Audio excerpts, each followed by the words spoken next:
out of apartment 5B.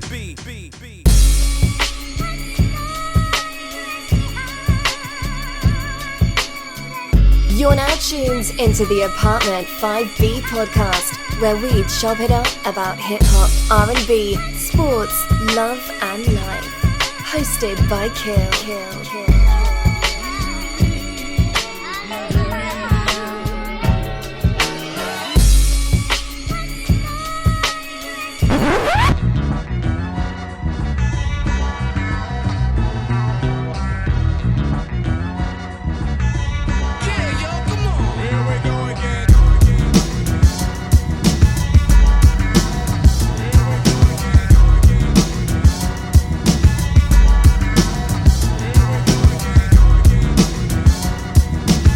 What's good? You are tuning in Apartment 5B podcast hosted by your man Kill. I got my squad with me in effect as always. Sis, what's going on, Porsche? Not a whole lot, Kill. Good to be here. All right, no doubt. Definitely good to see everybody. Here's the funny thing before we get started. Porsche, will you let everybody fucking know that we're cool? Yeah, we're very cool. We're never gonna have beef ever. It doesn't work that way. Here's the thing, y'all. We had this huge thing. Ever let it get there, and it would never get there. So we had this huge beef about Pac. I rated Pac 3.5 mics. We all know Porsche thinks Pac is 5 mics. Me and Porsche is going at it on Sunday. Niggas is DMing me like, yo, y'all good? Like, yo, this ain't the Rock breakup, is it? I'm like, here's the funny thing about me and Porsche. I've known Porsche for at least 7 years, 8 maybe.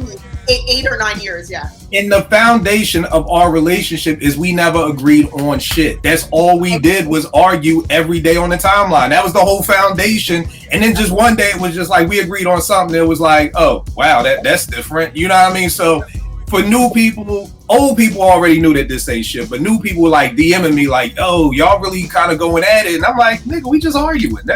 It's nothing. So Porsche, everybody out there, we are cool. Everything is so good. Cool, yeah. It's nothing. Jay, what's going on, good brother? My brethren from Brooklyn. What up, man? Chilling, man. Y'all beefing? I didn't know that. Exactly. Bro, we was just going back. You know, if you call Pac anything less than fucking 4 and 75%, Porsche's coming for your neck. You already know that. You could give Pac 4.5 and she's still gonna come. So me giving him 3.5, nigga, that was like. She killed me for giving Black Star 3 mics. Like, that's too much. And then killed me for giving Pac 3.5. Like, that's not enough. Bro, I can't win for lose out here in these streets with her, man. Look, man, I can't do it. We tried to warn them about Kill with Pac. Your expectations is way too high. Here's the funny thing. From the show, from the spaces we did, I see Pac as a 4.5 mic all around MC. It's just when that whole thing about he would destroy KRS, Rakim, and LL. It just went to battle mode. So I'm just thinking now Pac is the MC. I don't care about influence or song. I'm just like, yo, you said you would destroy two of the people who changed the way that fucking people rhyme. So my brain is just, I'm not thinking records and good songs and albums. I'm just like thinking battle mode. So that's what it is. But again, Porsche helped me see otherwise. And I got my man right here. This is Kill. If you ever was at Morgan, it's not Brooklyn Kill, but because we're on here, you got Philly Kill, you got Brooklyn Kill, we got West Coast Vern, we got Atlanta Vern. So I got my guy Kill with me today. What's going on, good brother? What's good? I'm good, man. Always a pleasure. Nice to see you all again. And see you again, brother, from out the group. No doubt. Look, man, on a great note right here, we want to dedicate. We just found this out right here before we started recording. Kill's grandmother passed away last night, and we want to take this time to just dedicate this ep to her. You know, Kill, as much as you want to tell a story, as much as you want to open up and just about how, because the second he said that, I'm like, bro, man, I ain't mean to overstep. Like, I don't want to pull you in here. You got stuff to deal with, but you know, share a little bit just, you know, about that you feel like this is what your grandmother would have wanted you to do. Yeah, so all right, so we call her Oma, which is Dutch, basically for grandmother. And she went by that because she was originally German. Came over here into the States during the war. Her and her brother came here. She put me onto a lot. I got a lot from her. I got my love of vulgarity from her. I got my love of a nice strong cocktail from her. And I got I got a little bit of my assholeness from her too. I gotta admit that was that definitely something that's passed down. She would have been 96 on June 6th. So she's really lived a full life.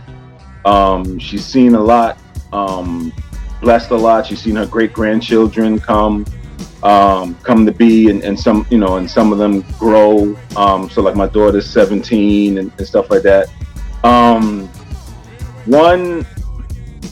One short story to kind of put in essence the kind of woman that she was, and even from as a little girl. So my great opa, my great grandfather, while they were in Germany, once got bagged by the SS. You know, that's the Nazis. Like, I don't even know what to call them, but that's like they're even iller than the Nazis, right? That's like their police or whatever.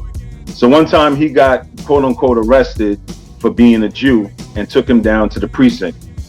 My Oma, my grandmother, she used to have these long blonde, the big braids. Like if you ever seen like you know, any of them classic shows where like shorty name is like Heidi or something, and she lived on a mountain and she got that, you know what I'm saying? So she had those.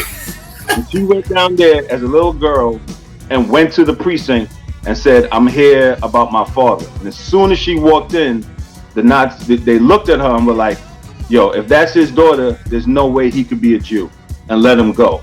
So that's the kind, you know what I'm saying? So she went from that to being like, Oma was like, I don't know, maybe she was like 5'2", something like that.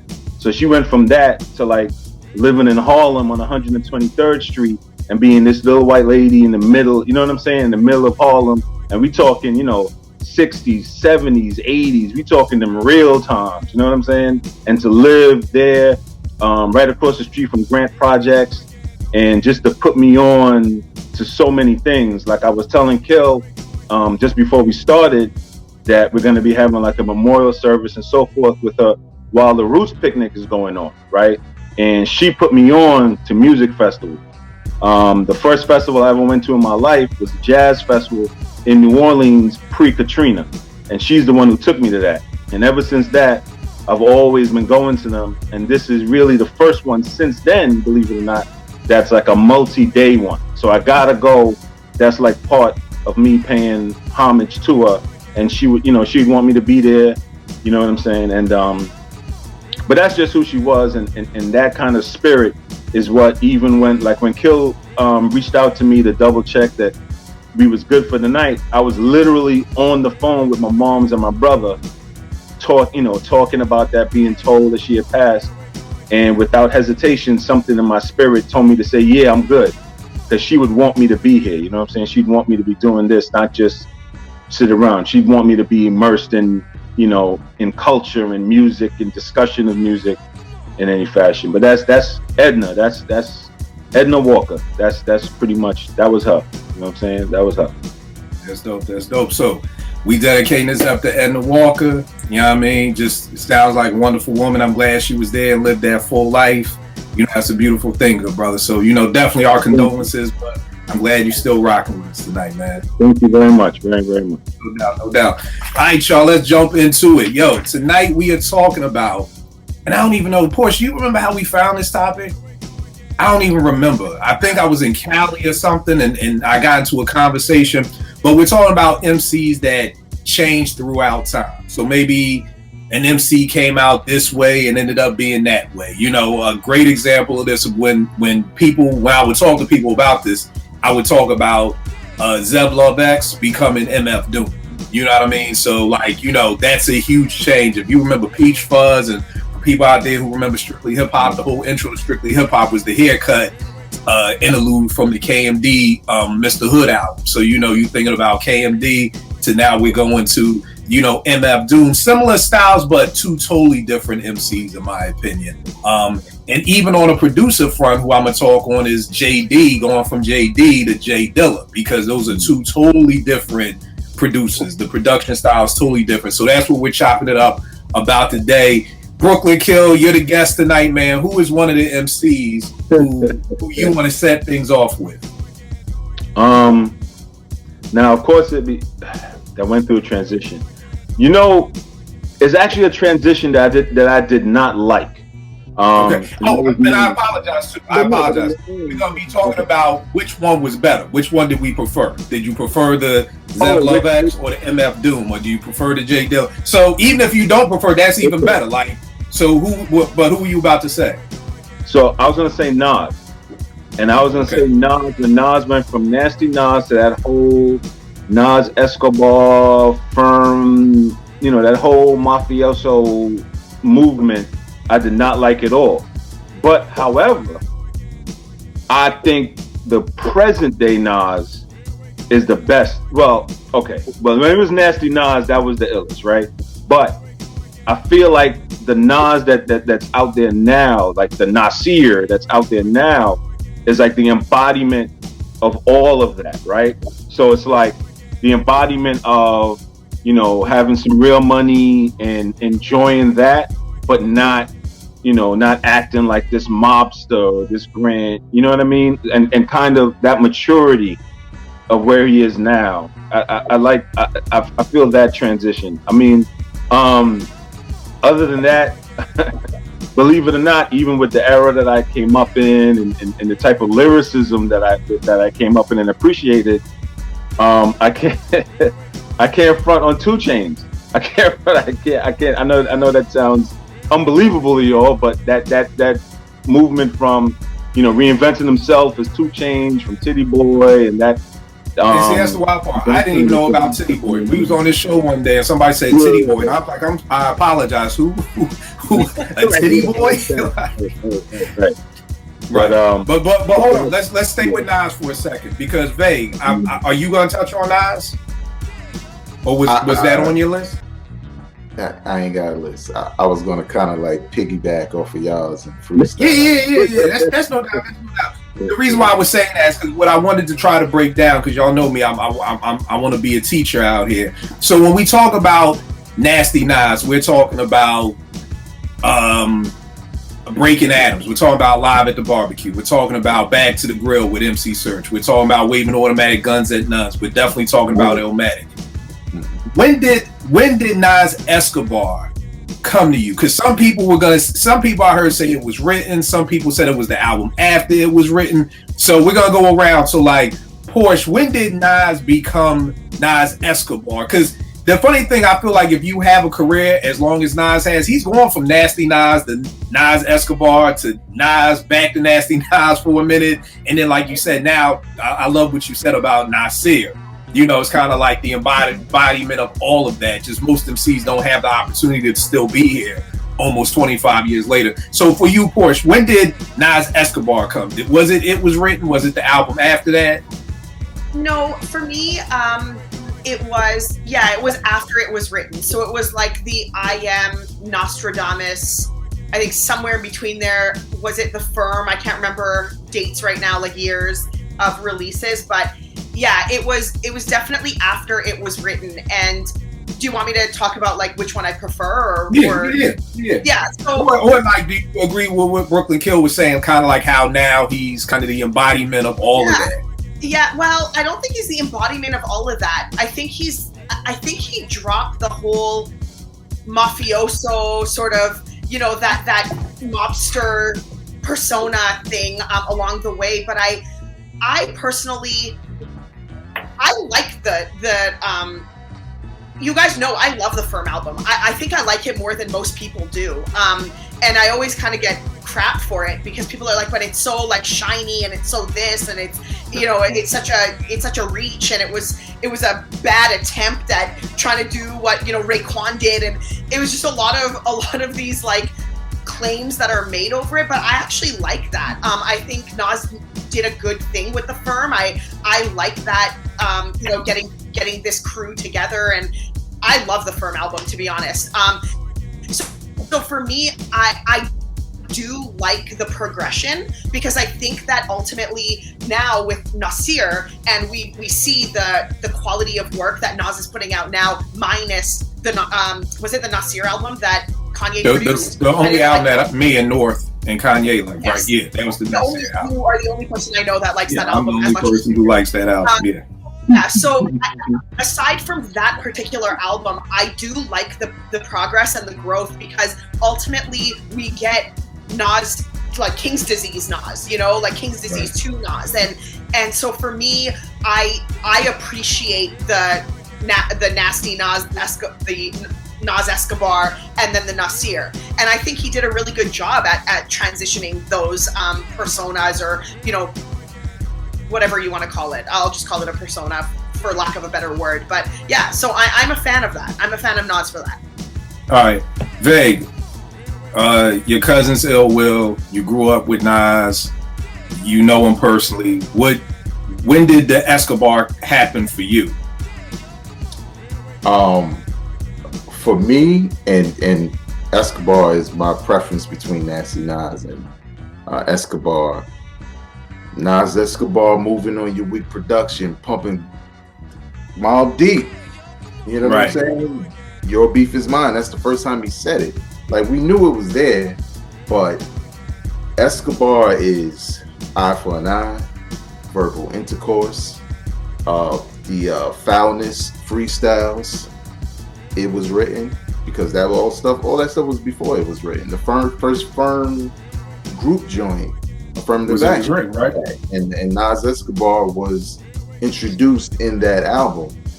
The only reason why I prefer that, because I felt like he became a better MC. He became, it went for me, you know, it's difficult when you know somebody personally, because you have this hump to get over, right? Because you just see them as the regular person that you know, even though everybody else is like, yo, Nas, and I'm like, so again, babe, real quick, because Ill Will was your cousin, was Nas ever rapping, like, you know, when you were in Queensbridge, like, was he ever like, yo, like with you and Will, like, yo, listen to this, or because I want to say you said you didn't even know he rhymed like that. Yeah, I didn't really know like that, because all of them were doing something, you know, hip hop wise. Like, Will was rhyming, you know, I forgot that Wiz was rhyming, and he was rhyming before all of them. You know what I'm saying? And he said that, and I was like, oh, right. Because everybody was kind of doing something, right? Everybody was breakdancing, I was breakdancing, you know, beatboxing and all that. So it was never like a situation, like, I wish I had a story be like, yo, so this is what happened, right? I was like, yo, this nigga's 15 and he's crazy. Like, no, it didn't happen like that. It was just that he didn't go around rhyming all the time. They just rapped. I know they DJ'd. I know, you know, they were friends. Excuse me. But when, as a matter of fact, I do remember, and I didn't share this before, my cousin Will, like, we were at my grandmother's funeral, ironically, rest in peace to your grandma's Brooklyn Kill. And this was 91, right? Because my grandmother died in the fall of 91. Will died in spring of 92. But in the fall of 91, when my grandmother died, you know, we don't have a lot of personal deaths in our family. Thank God, you know, that happened. So it kind of shook all of us, right? And I remember, you know, it really bothered me, because it was the first time someone that close to us had passed away. And I remember we in the car, you know, we driving home, and my cousin Will, he was just him. He was like, yo, put this Main Source tape in. And I'm like, well, I just want to listen to hip hop now. But I didn't realize at the time, because I wasn't thinking about it, right? He was playing Live at the Barbecue for my brother, and Nasir was on it. So I never put two and two together, right? That was Nasir, because he's old Nasty Nas. I'm like, who's that? So I felt like Nasty Nas, not to make this a whole long story, but I felt like with Nasty Nas, it took me a minute to say, well, actually, it took me like represent in New York State of Mind to be like, this nigga can rap. You know what I'm saying? Because you just looking at him as that's Nasir from down the block. Right. It's almost like he almost had to convince me, even though he didn't, right? Because I'm already a hip hop fan. It's like my cousin, my man Jay, who's a comedian. I'm funnier, but he's a comedian. And I'm like, you always say that, bro. I'm ready for you and Jay to have this battle, bro, because you always saying you funnier than Jay. He writes his jokes. He'll kill me because I'll be freestyling and he'll murder me. You know what I'm saying? All right. But nevertheless, when I went to see his show, I was like, damn, am I gonna laugh? Because I know him and we done traded jokes for so much. But I felt like with Nas, when I heard that verse on Eye for an Eye and he was Escobar, I was like, oh, now I'm a fan. Like, now it's not about whether I know him or whether somebody I know, I could look at them the same way I idolize a Big Daddy Kane or whatever. I was like, no, he's different. You know what I'm saying? So for me, Escobar was me seeing him as like planting his flag in the hip hop game. Like Illmatic wasn't a fluke. I'm getting even better. So that's the version I like. All right, no doubt. And what about you, Brooklyn Kill? Do you prefer the Esco or the Nasty Nas? So it's funny. The more, you know what? It's a few minutes ago. It wouldn't have been tough. I would have said Nasty right out the gate. But what I'm thinking now as I'm remembering it, now as vague as you were talking, and I think more what I didn't like was that image so much, right? You know, the marketing and the promotion image. It was like, it's almost like if he didn't have that image, but yet was saying the same things, I would have, you know what I'm saying? Like I would have appreciated more. Because even though I didn't necessarily like some of the things he was saying, because I did, you know, because I felt it was the first time that I felt like he was. It didn't feel like he was a trendsetter in what he was talking about, right? He's always been ill. I mean, I listen back to stuff now that people, you know, CDs that people tear apart. You know what I'm saying? I Am and Nostradamus, and I'd be like, nah, this joint. There's only one verse by him I've ever been like, nah, I don't like that verse. One verse. You know how many verses that dude has put out? And you know what I'm saying? It's like, so like to always remember that one. You know what I'm saying? It's like, but so it's tough. I'm gonna go. I'm forced to say Nasty, and only because I'm forced to say Nasty because I felt like Nasty was more original. It felt more original. You know what I'm saying? But I'm outside of looking in. You know what I'm saying? I was about to say, bro, don't be forced. Don't be forced. I just spent that whole perm wave felt like they looked at other stuff from an image perspective. They looked at what was working and then kind of plugged them. You know what I'm saying? It was almost like they tried to make, for lack of a better term, a group of. I hate to bring them up because, you know, in this context, but it's almost like they're trying to make a group. From the outside looking in, it looked like they were trying to make a group of Jay-Z, right? They're trying to make a group of that kind of thing. The guy at the bar, like I always felt like Nasir was more like when he's at the bar, or he's at the club back then. He's like a dude like me, like a quiet dude. But meanwhile, next thing all you know, he's walking over here at this table with these people and these good-looking women and these cool dudes and some live dudes. You know what I'm saying? Whereas like with that Escobar thing, it felt like now, you know, I got on the Coogee sweater and I'm buying the bar and I'm popping bottles everywhere. And you know what I'm saying? And I just didn't feel like, I don't know him from Adam, but I never felt like that was what he was doing when he wasn't on camera. You know what I'm saying? And that was the first time it felt like a show. He was still the illest at the show. You know what I'm saying? But it felt like a show. So that's why with all of that in play, I prefer Nasty. What were you gonna say, Vang?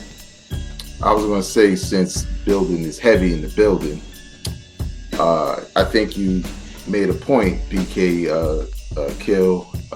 Used to be on cruddy shit. Now you on some money shit. Successful out there. Right. Exactly. Big said it. And you're right, because I think in a lot of ways, didn't Questlove say something similar, right? Like at the Source Awards when he saw who was winning. Yeah, he said that like Nas kind of sunk in his seat when Big got Lyricist of the Year, and he was just like, I knew from that point forward I wasn't gonna hear Nasty Nas anymore. Yeah, that's crazy. And Big, I remember Big saying he was surprised he even got that award. He thought Nas was going to get it, which is crazy to even think about. But right. He should have. For the record, who Nas or Big? Nas. Yeah. Jay is my Jay, so for the record, Jay-Z is my favorite rapper ever. That doesn't mean I necessarily think he's the best. He's my favorite rapper ever. But in my opinion, when he's at the top of his game, riding the right beat, doing the right, all of that stuff, there's no one better before or since than Nas, in my humble opinion. When he's on the top of, there's a lot of, there's quote unquote consistency, and people want to put that. But if you put the best, all right, this is my best piece of work, this is my best verse, or this is my best record, or this is my best album, there's nothing to date fucking with Illmatic. Nothing. In my opinion. Can't be mad at that. Can't be mad at Nas or Illmatic. For me, I'll probably go with the Nas Escobar based off of kind of like what Veg was saying. If we're talking about, like you said, Nas Escobar for an eye, like as crazy as Illmatic was, and to this day, I still don't know what this means. Whenever I want to hear some Nas, I always pull It Was Written. I don't know if that means I like It Was Written was better than Illmatic, or I don't know what it means. I haven't even decided to put any effort into trying to figure this shit out. I'm just like, whenever I feel like hearing some Nas, I go to Illmatic. I go to It Was Written. So it's kind of just like, if that's where we're planting the flag of this is Nas Escobar, then to me, that's some of his greatest bars, some of his greatest songs right there. But I love what Brooklyn Kill said just about, we now have Nasir, who's a more mature MC, and everything like that. The first person I'm gonna talk about, just because I got a rack of people. I'm gonna start with Andre from Outkast. You know what I mean? Andre to 3 Stacks. You know what I mean? And it was funny because I was like, yo, what was his rhyming name when Southern Playalistic came out? Because all we ever talk about is 3000. You say 3000. Sometimes you don't even say Andre 3000. You just say 3000. And I feel like we've been saying that for so long. I was like, yo, did he ever have an MC name? Like when, Southern Playalistic came out and it was just like Big Boy and Andre. You know what I mean? So I'm looking at Andre as like all Southern Playalistic. And then I guess the 3000 or 3 Stacks coming, kind of, I felt like ATLiens was a mixture of both. But then by the time we got Aquemini, like he was full-fledged 3000. I mean, if you were fans of Outkast, you saw the transformation. You see him in Get Up and Get Out. You see him in, Players Ball. And then I remember during the time of Aquemini, yo, like me and my man Jace would just bug out, like, yo, your man's on TV with a fucking green wig and fucking, football pads, like looking crazy or whatever, which leads to the point of where Big says, what's up with Andres and the Cody's he gave, or whatever like that. So for me, I gotta say 3000. I think they were both dope MCs. I think they were both incredible MCs, but it was just something about like some of those verses that 3000 I felt just had like from Aquemini on were better than the verses from Southern Playalistic and ATLiens, which is not a knock because those Get Up and Get Out is still a crazy verse. That's 93. You know what I mean? If we still saying half of ATLiens, that Elevators verse. I remember the first time I heard that and I was like, God damn, this nigga's just a monster. But it's almost like he just took his game to a whole nother level. It's like, you had regular season Jordan and you had playoff Jordan. It's almost like Andre was regular season Jordan and 3000 was, playoff Jordan. Because I mean, and for folk watching, I was just saying 3 of my favorite 3000 verses: Artist Storytelling 3, International Players Anthem, and Return of the G off of Aquemini. You know what I mean? So for people watching, if you want to hear some of those dope 3000 verses, and then Andre verses, I Get Up, Get Out, Elevators, and Benza Beamer off of the New Jersey Drive soundtrack, which was crazy too. His verse on that, like, I'm in the middle of the Marta parking lot, I hear a voice in the back of my mind saying, Andre, stop. But do I stop? Like, he's always been a beast, but to me, that's kind of like Andre the 3000. So, Porsche, what do you think? Do you agree with there being a morph? Do you just see him being the same person who just changed his style, not necessarily his rhymes? I absolutely agree with you. I think there was definitely a difference there, and I like your analogy of the Jordan analogy. I agree. I think Andre was a little bit subdued in Southern Playalistic, and then he really came out of his shell on ATLians. And if you know, I've mentioned it on previous Apartment 5B episodes, Aquemini is my favorite Outkast album ever. Like it just is that's just the best one for so many reasons, and it's because for me, Andre 3000 and Big Boy really came into whatever they were gonna, like, they just really became seasoned at that point. And for me, 3000 was kind of like he shined with the innovation, with that like pushing the envelope, and you know, just being sort of out there. And Big Boy always kept it a little bit more, you know, more street, more hood. Right, exactly. But he wasn't so like out there, you know. But their chemistry was incredible. So for me, I'm definitely gonna agree with you. I say 3000 was, I could see the transition into 3000, and I love that, love it. Yeah. So yeah. The thing I always talk about is that, you know, you always hear people say like 3000 is your favorite MC, and all the verses that you get from 3000. Not too many people were clinging to Andre at that time, you know. And again, I understand it's Outkast, they was from the South, you know what I mean, they're like the pioneers of that Southern shit with us boom bap hip hoppers, you know what I mean. But I mean, I just feel like 3000, he could be anywhere. He could be on a Beyonce album, he could be on, you know, what was the Walk It Out, whoever that boy was, you know what I mean? And he could be over here on this remix and over here, and no matter where he is, even to this day, niggas be like having like that nigga's like the Loch Ness Monster. Like, it's like, yo, I saw Andre playing the fucking flute in the airport. Like, you know what I mean? Like, you could find that nigga anywhere, you know what I mean? So, Vague, what about you? Do you see Andre the 3000, same person, or which one do you prefer? Yeah, I have 3 stacks, and Portia said it, you know. I think, like, the first time I saw Outkast or I even heard their song was on Video Music Box on the Southern Playalistic, right? And I was like, oh, this is dope. This is cool. And I thought their name was really dope, because I was like, oh, that's a dope ass like rap group name, Outkast. But the music wasn't anything I hadn't heard before. You know what I'm saying? It was kind of like what you would expect if you like, oh, they from Atlanta, okay, they listen to different hip hop. But when Elevators came out and I heard Andre and even Big Boy, I was like, oh no, they could rap. You know what I'm saying? I was like, this is, and it's different. It's sort of like what Brooklyn Kill said about Nas, right? Not necessarily needing to go to that mafioso thing, because he already had something original in Nasty Nas. I felt like with Andre, he needed to be who he was, which is what he became on Elevators, because when you go back and look at them old videos from the first album, you wouldn't even know he was in the video, because you're looking like, wait, that's him with the waves and the regular clothes? Right. So the 3 stacks version to me was way more compelling to listen to, because he was nice and he just got better. And you know, yeah, we talked about his clothes and stuff, but I think I like that more than when Common started to try to do something. Bro, I was just about to say the same thing. I was just about to say, right. That's that. You know, here's the difference. Dre has a kid with E-Bot. Common never hit. So I'm wondering if that is, maybe you ain't hit. You didn't get the special power. You didn't get the extra boost, right. Scenario, brother. You got the D-League. You didn't get the extra. You didn't get the blow. It's like, exactly. Like, you just sit here like holding hands and like meditating and shit. Now you talking to deaf women in the window. Dre hit and had a kid. Now this nigga's fucking. Everybody wants this nigga. Like, it's like he signed a deal with Medusa or some shit like that.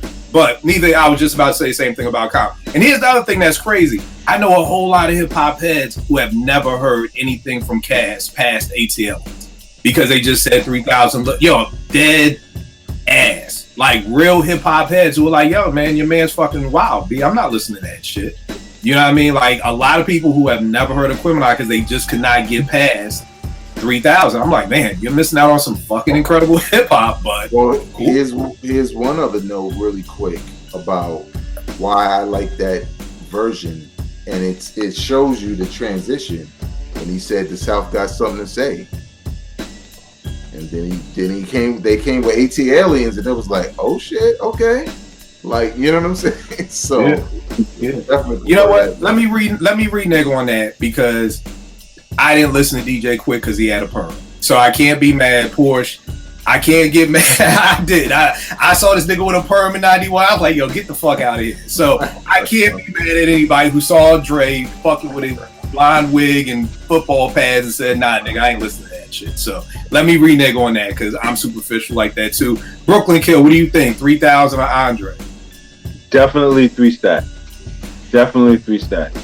And it's funny, I know some dudes that, because of the gear he was wearing, you know what I mean, veered away. But maybe it's because I'm older. I'm 49, right? So maybe it's having seen firsthand, well, I hate to bring him up, but musically and the culture, the Africa Bambadas of the world, the Grandmaster Flashes of the world. If you seen what them dudes was wearing when they came on the scene, and if you was able to, if you could watch the Message video and be all right, you definitely could get past the blonde wigs and the what do you have on that video with Raekwon? Yo, it was like a blonde bob wig, no shirt, and like the goat shorts and something crazy. But it's like, if you can rock with Funkadelics and all that stuff, then that's part of it. And I saw that reflected in his art. You know what I'm saying? Like, to me, I know everybody says, it's the Erykah Badu juice and what she put on you, and all of a sudden, you rocking crochet hats and crochet white beaters and whatnot. But you know what I'm saying? But just that, the crazier his gear got, the more his show grew. The lyrics, yo, and the wordplay and the it's like he became one with the music, and then just everything along the way, from then to Speaker Box. And I liked him from the door. I feel like I was one of the only dudes that had Southern Playlistic and Cell Therapy, Goody Mob's first joint, like all the time playing in my whip. And I just loved them from then, you know what I'm saying? And just everything Outkast did and everything 3000 did, from that all the way up to, the Love Below and all that. So definitely 3-stack. All right, no doubt. Brooklyn Kill, who did you have up for your next MC? So I didn't. Well, I got a rack. I can name mine off and we could go around. You know what? The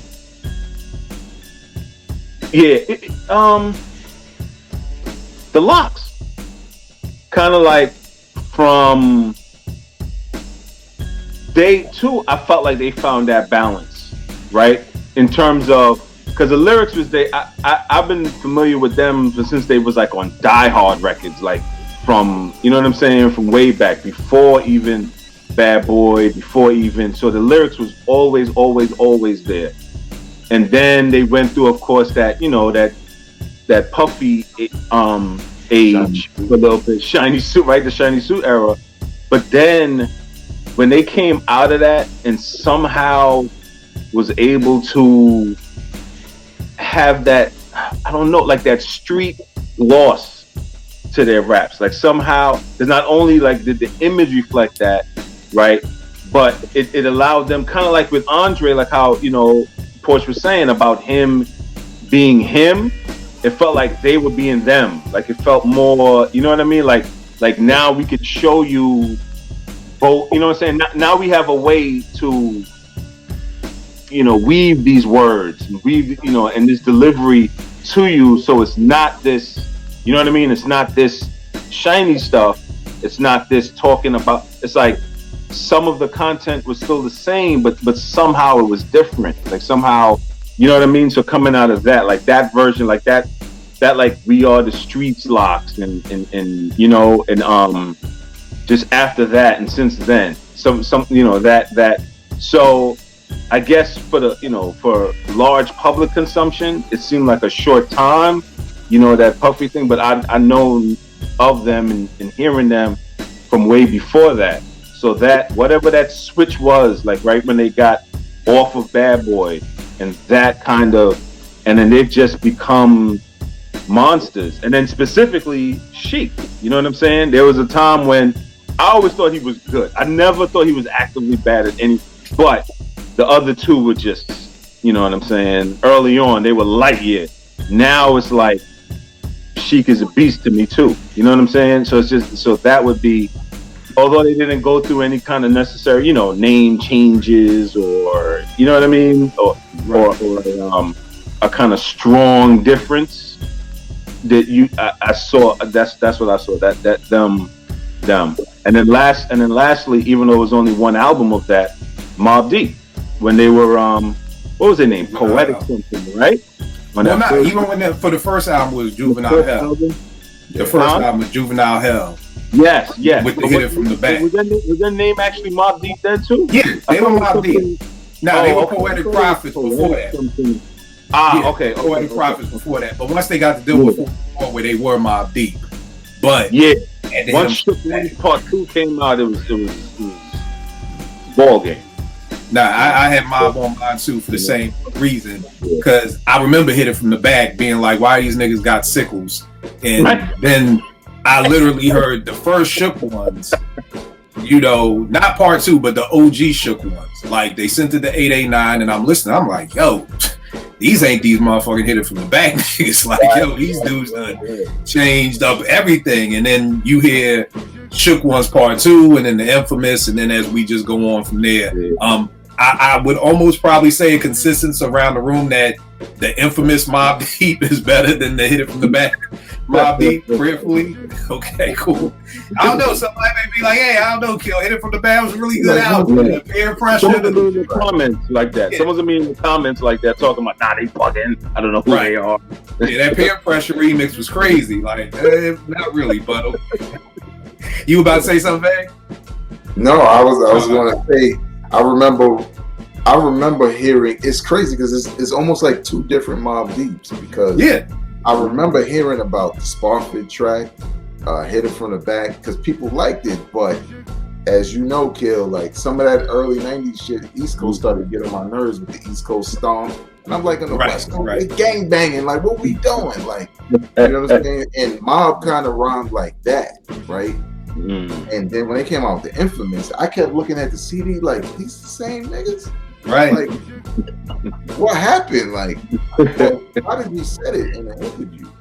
He said when they made their first album, they just wanted to be on. So they was just trying to do everything that reflected, they still had some street stuff in there, but they wanted to do everything sound-wise that reflected what everybody liked in hip-hop. And they said they heard Illmatic, and Prodigy was like, that's it. We sitting here holding back, certain things just so we can appeal to what hip hop is, while Nas is going for what's next. And then you got the Infamous and Prodigy, you know what I'm saying? So yeah, which is crazy. The next person I got up, I'm gonna go with Jay-Z.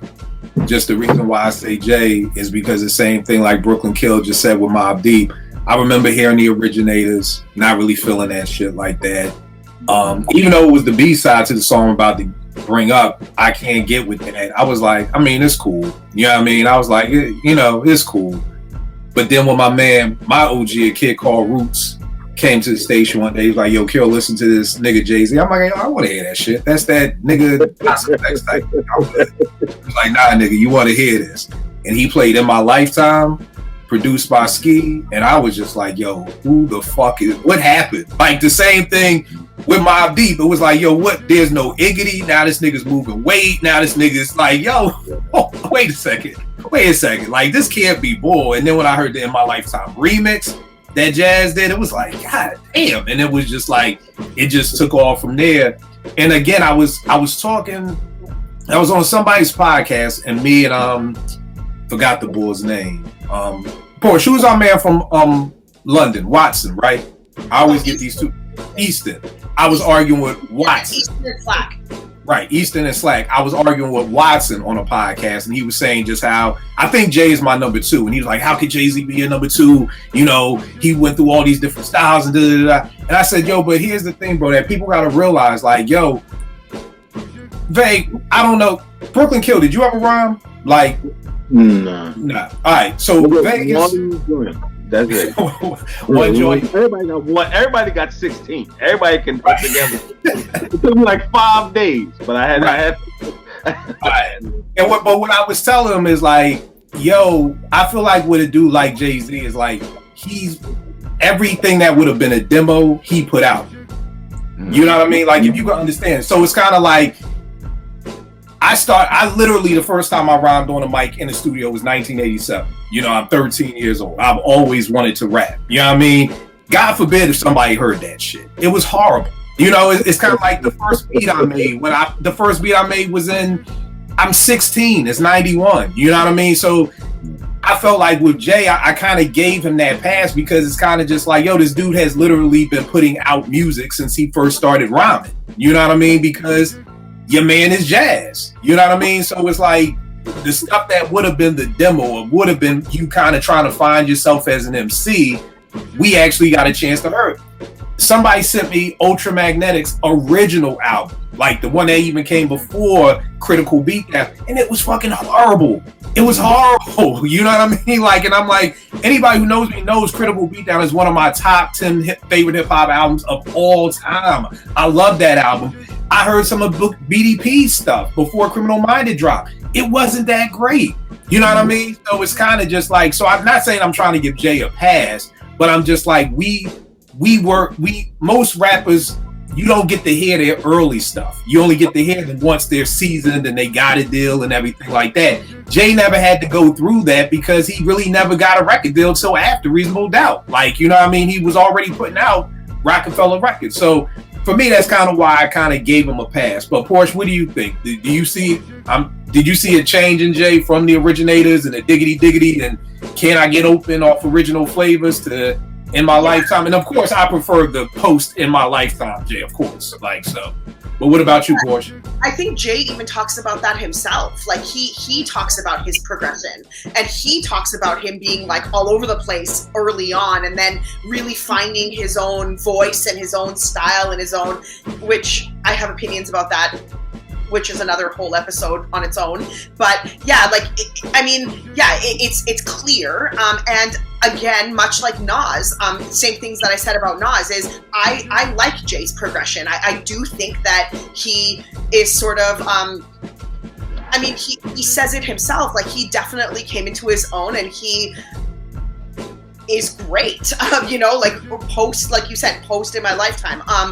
And it hasn't he hasn't really missed a step, except for obviously like the Up and Down albums. I get it. I'm not trying to say like everything's perfect from then on out, but for the most part, Jay's flow, like his just everything about the quotables. Jay's got quotables for days. I don't know many MCs who have as many quotables as Jay does. Like his pen is good, his flow is great. Like he's definitely came into his own and love it. Yeah, and Porsche, when you talk about the quotables, it's kind of like the show we did a couple of weeks ago where you're talking about quotables that you use in everyday life. Yeah. I think Jay as an MC probably has the most quotables that I use just in the everyday conversation, probably more than any other MC.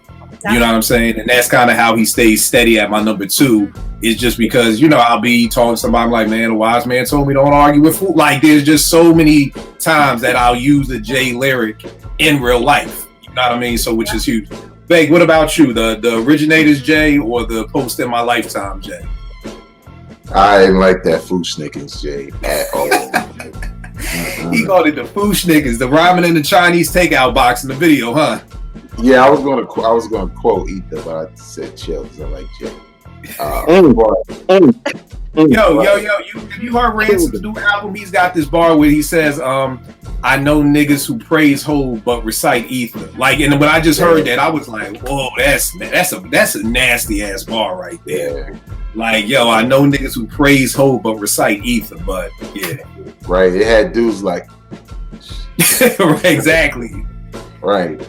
Yeah, but I'm like you, I thought that style, it's the same thing with Mobb Deep, right? It was a style in the East Coast that needed to change because what Death Row was doing was saying, we doing what's actually happening. in the street. That's what we're rhyming about. That's what our music reflects, our vibe reflects. And we were still trying to be the ultimate wordsmiths and shit. And when I heard we were still doing K solo, we were still spelling shit. Yeah, we was doing spell. And I was like, damn, we sound stupid. Like I loved it back then. But when you just think about like, yo, nigga, what's your style? Yo, I spell. Like, yo, right. Like that's your style. Like, yo, I spell. Like, yo, I do math. That's my style, son. Like, you know what I mean? Y'all niggas from Compton, but I spell. Y'all niggas is dumb and I'm smart. So yeah. Right.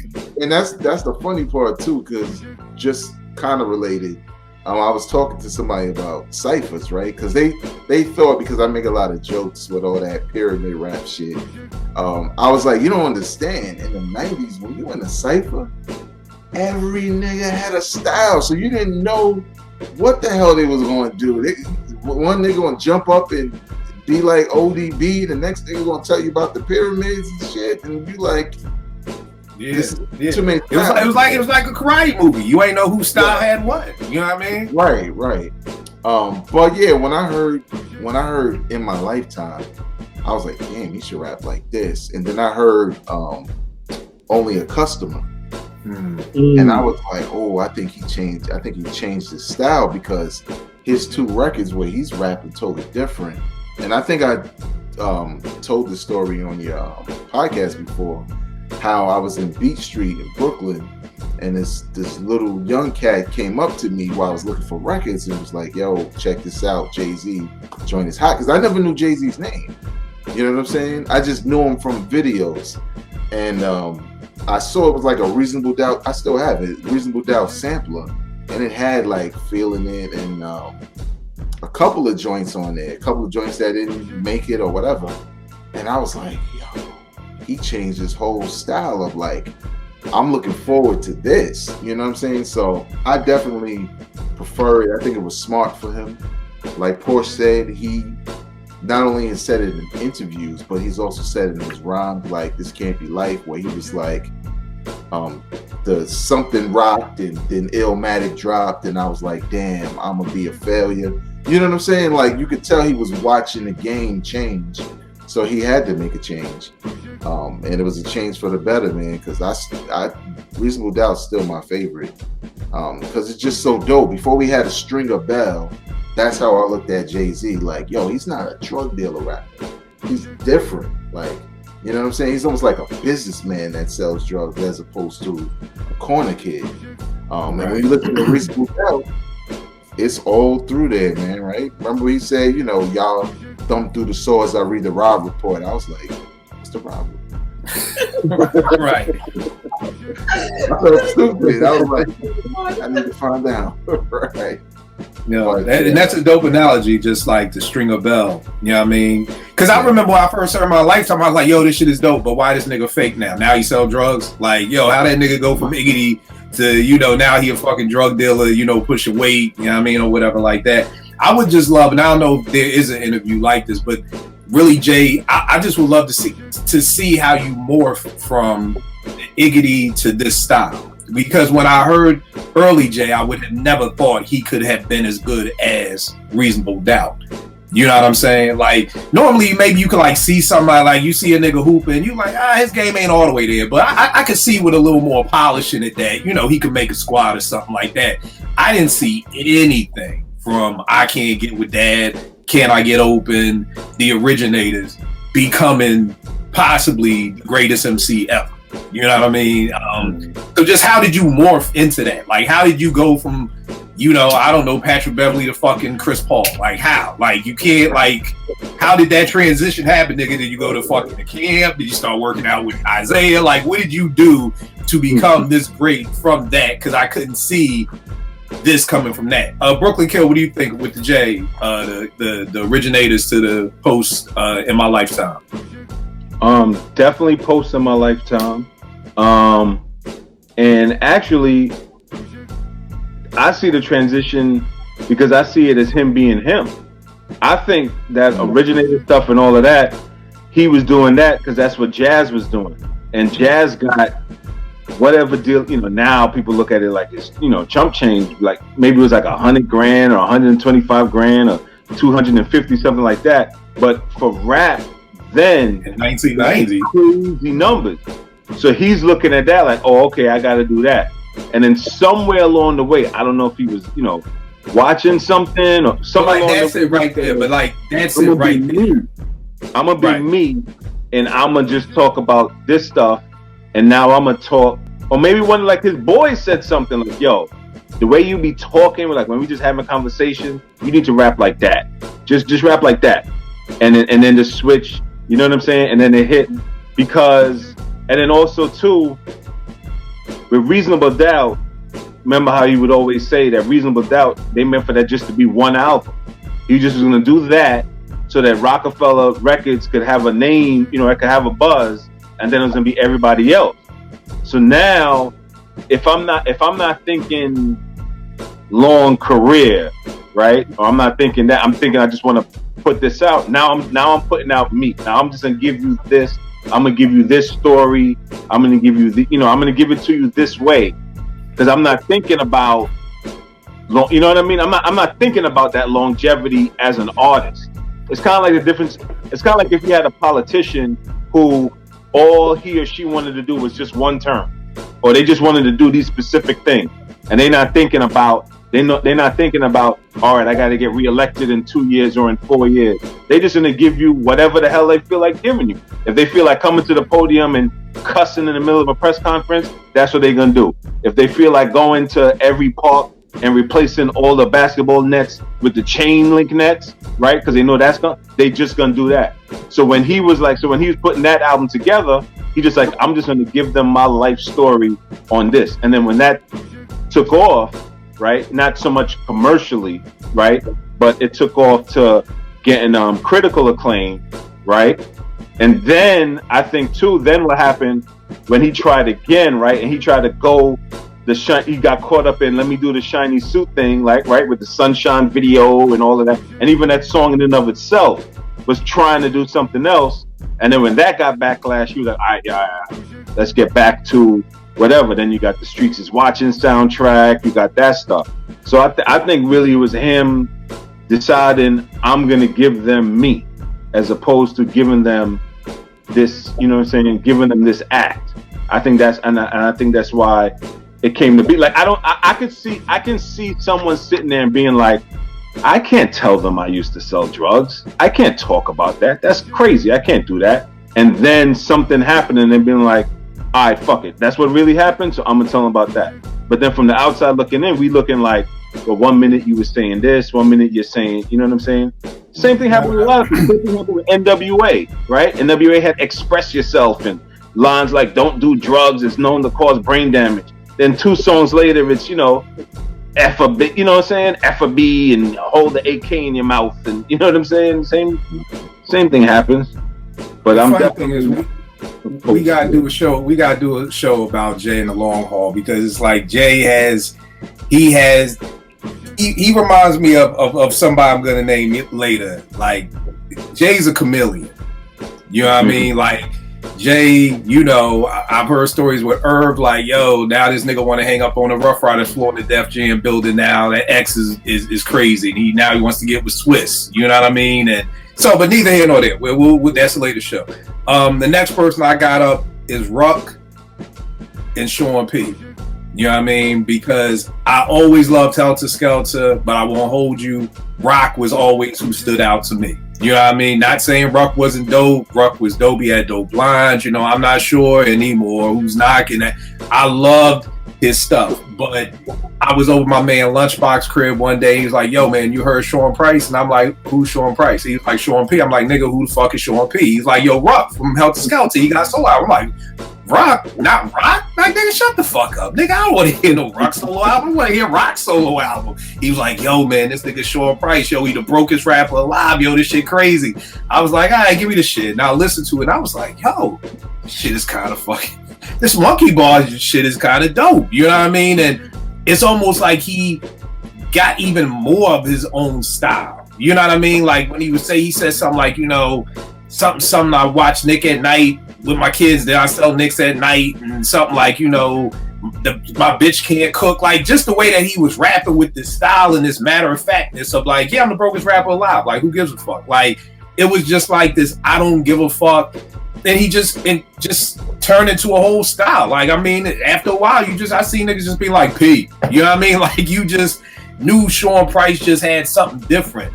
And I don't know where it came from. I don't know. Again, like Brooklyn Kill, like you were saying, is it one of his friends was just like, yo, just say the shit you used to say. Like, Vague, I don't know how Wood really started doing comedy. I don't know. Maybe one day y'all was just like, yo, man, you funny as shit. You just say the jokes you say around us or whatever like that. Like, is that how it happened with Jay? Is that how it happened with Sean P? You know, but I mean, of course, I definitely prefer Sean P because to me, he wasn't even my favorite in the group. So, you know what I mean? It's easy for me to say Sean P. And it was just like, again, anytime I heard of Sean P or if there was a new show, he was one of the few rappers from the 90s that if I knew there was a new Sean P project coming out, I was genuinely excited to hear it. Not just, yeah, I'll check it out. No, it was like, yo, P about to drop something else. Like, I was always looking forward to it. If it was a Sean P, the Random Acts joint that he had with Guilty Simpson and what's the dude's name, Porsche? Vague, the Black Milk. It was Black Milk, Guilty Simpson and Sean P. Like, anytime I could even see, anytime I even saw a featuring Sean P or Sean P verse, I was all there for it. So, Porsche, what about you? Ruck or Sean P? Sean P for me, and like Kill, you said everything that I would have said in terms of that his transition as well is I feel like sometimes, or it feels like sometimes, and I might be wrong, but it feels like sometimes when people in groups or duos kind of go out on their own, they sort of like get these wings and they just sort of like let it all out, like things that they maybe weren't able to do being confined to the group or whatever vision or direction the group had, they had to follow that, so what they wanted to truly do wouldn't have been in line with that. You know, obviously there has to be like a communication, like you have to be on the same page when you've got other people, and then when you're solo, it's all you, it's you, what you want to do, what you want to put out, and it's all on you. And I feel like Sean P is the epitome of that, because he, like you said, and I've heard it so much, everybody who was a fan of Helter Skelter would have said rock, right? Like that was the one who shined and the one who stood out and the one who had the most I guess like eyes on them, you know? And then all of a sudden you have Sean P come out and it's like, where the heck was he? You know, where was he the whole time? And I've heard again, Sean P is hella relatable. He's just this, people feel like they know Sean P because of the way he raps and the subject matter he raps about and his I don't give an F attitude, you know? And yeah, so I think he was really a great example of just kind of just doing your own thing and things that potentially you wanted to do in the group but you weren't able to do, and yeah, so for me it's definitely Sean P over Rock in Helter Skelter, only because I feel like that's where Sean was the most comfortable and the most himself, and I like that. We really got to know him for that. It's so crazy to me to this day that it's so parallel between the Wu and Boot Camp Click, because, you know, Ray Drops, you know, of course, only built for Cuban links. And I remember when it first dropped, it was like featuring Ghostface. And I'm like, why we need Ghostface? Like, we go with just Ray. You know what I mean? And then you look up and you're like, okay, if you got Ray and Ghostface, who do you think is going to go on to have the better career? I don't know too many people who, like, Word is Bond to Jesus would have said Ghost when Cuban links dropped. And then you look up and Ghost is the lone person who's, like, still holding the Wu down. Same thing with Ruck. If I would have told you, you know, that fucking Ruck out of Buckshot, Tech and Steel, Rock, OGC, like, Ruck is going to be the lone one that's still left holding the Boot Camp Click flag. Like, it's just, so that's so ironic to me. The two of the dopest crews from the 90s, the two least people were the people actually holding. The least likely people, right? The least likely people because nobody would have said Ghost. When Wu came out, come on, niggas would have said Meth. I mean, we would have, Ghost may have been right before you guys. You know what I mean? So the fact that you had Ghost. Remember the Sorry, Kill, I was going to say, if you remember Ghostface's rollout, it was also kind of like weird. It was, we never really saw much about Ghostface. He was sort of introduced as the Ghostface Killer, and then it was like this weird, you know, like it was just very, I don't know, kind of always in the shadows, like behind the scenes, and all of a sudden. So yeah, it was definitely one of the good comparison. I tell people forget with times. Like I'm like, yo, 3 years ago, niggas was debating over who should we get rid of, Ben Simmons or Joel Embiid. Like this was a debate every day on ESPN, you know. And now you look up and it's like, it sounds like a stupid conversation. Like nigga, Joel. I mean, but it was a legit conversation. It was a time when people would argue over who's better, Kobe or Tracy McGrady. You know, who's better, Chris Paul or Ron Williams? Like, these were legitimate arguments that people were having. Now we look back and we're like, yo, how the fuck did we think Tracy was as good as Kobe? You know, but for a period, that was a legit argument. So, I mean, it's easy now to look back and be like, oh, who wasn't feeling Ghostface? Come on. Come on. Like, we weren't. Like, come on. Vague, what about you? Rock or Sean P? Sean P, because to your point, it's funny, like what you just said. I literally had that same conversation and had the same analogy, but I just had a little bit of a difference, or not. Well, I said a little bit more because I feel like when the Wu started to die down, like you said, Ghost brought him back. How did he bring him back? He brought that Wu sound back. When Ruck was around and they moved away from Evil D and all of them, they tried to use different beats, including Helter Skelter. I know me personally, I wasn't feeling them. And then when I heard Monkey Bars, I'm like, that's the boot camp sound. You know what I'm saying? So I think in that regard, they just became more of themselves, you know, and especially for Sean P, I think it's because I wasn't, don't get me wrong, at first I was like, why you want to be the brokest rapper alive? Like, I didn't like that shit, right? But he's funny. And he's not to be taken that serious. He's the dude on your block who's always outside. At any time, you could go to work, come home, he holding court, he telling jokes, right? Like when he had that one skit, like, you know, slap a nigga so hard across the street they thought somebody shot a gun or whatever. Like, just him reiterating slapping people is funny. You know what I'm saying? In his rhymes. So he just became less of one of the group members of Boot Camp Clique and more of a personality. And I think same thing with Ghost, because with that first Wu-Tang album, Protect Your Neck, when he like got blasted, I was like, this nigga's trash. Like I liked ODB more than I liked Ghostface, because I was like, yeah, he trying to like look at us to make the bars dope, and it's not. Man, when I heard Only Built for Cuban Link, stuff on Iron Man, I was like, yeah.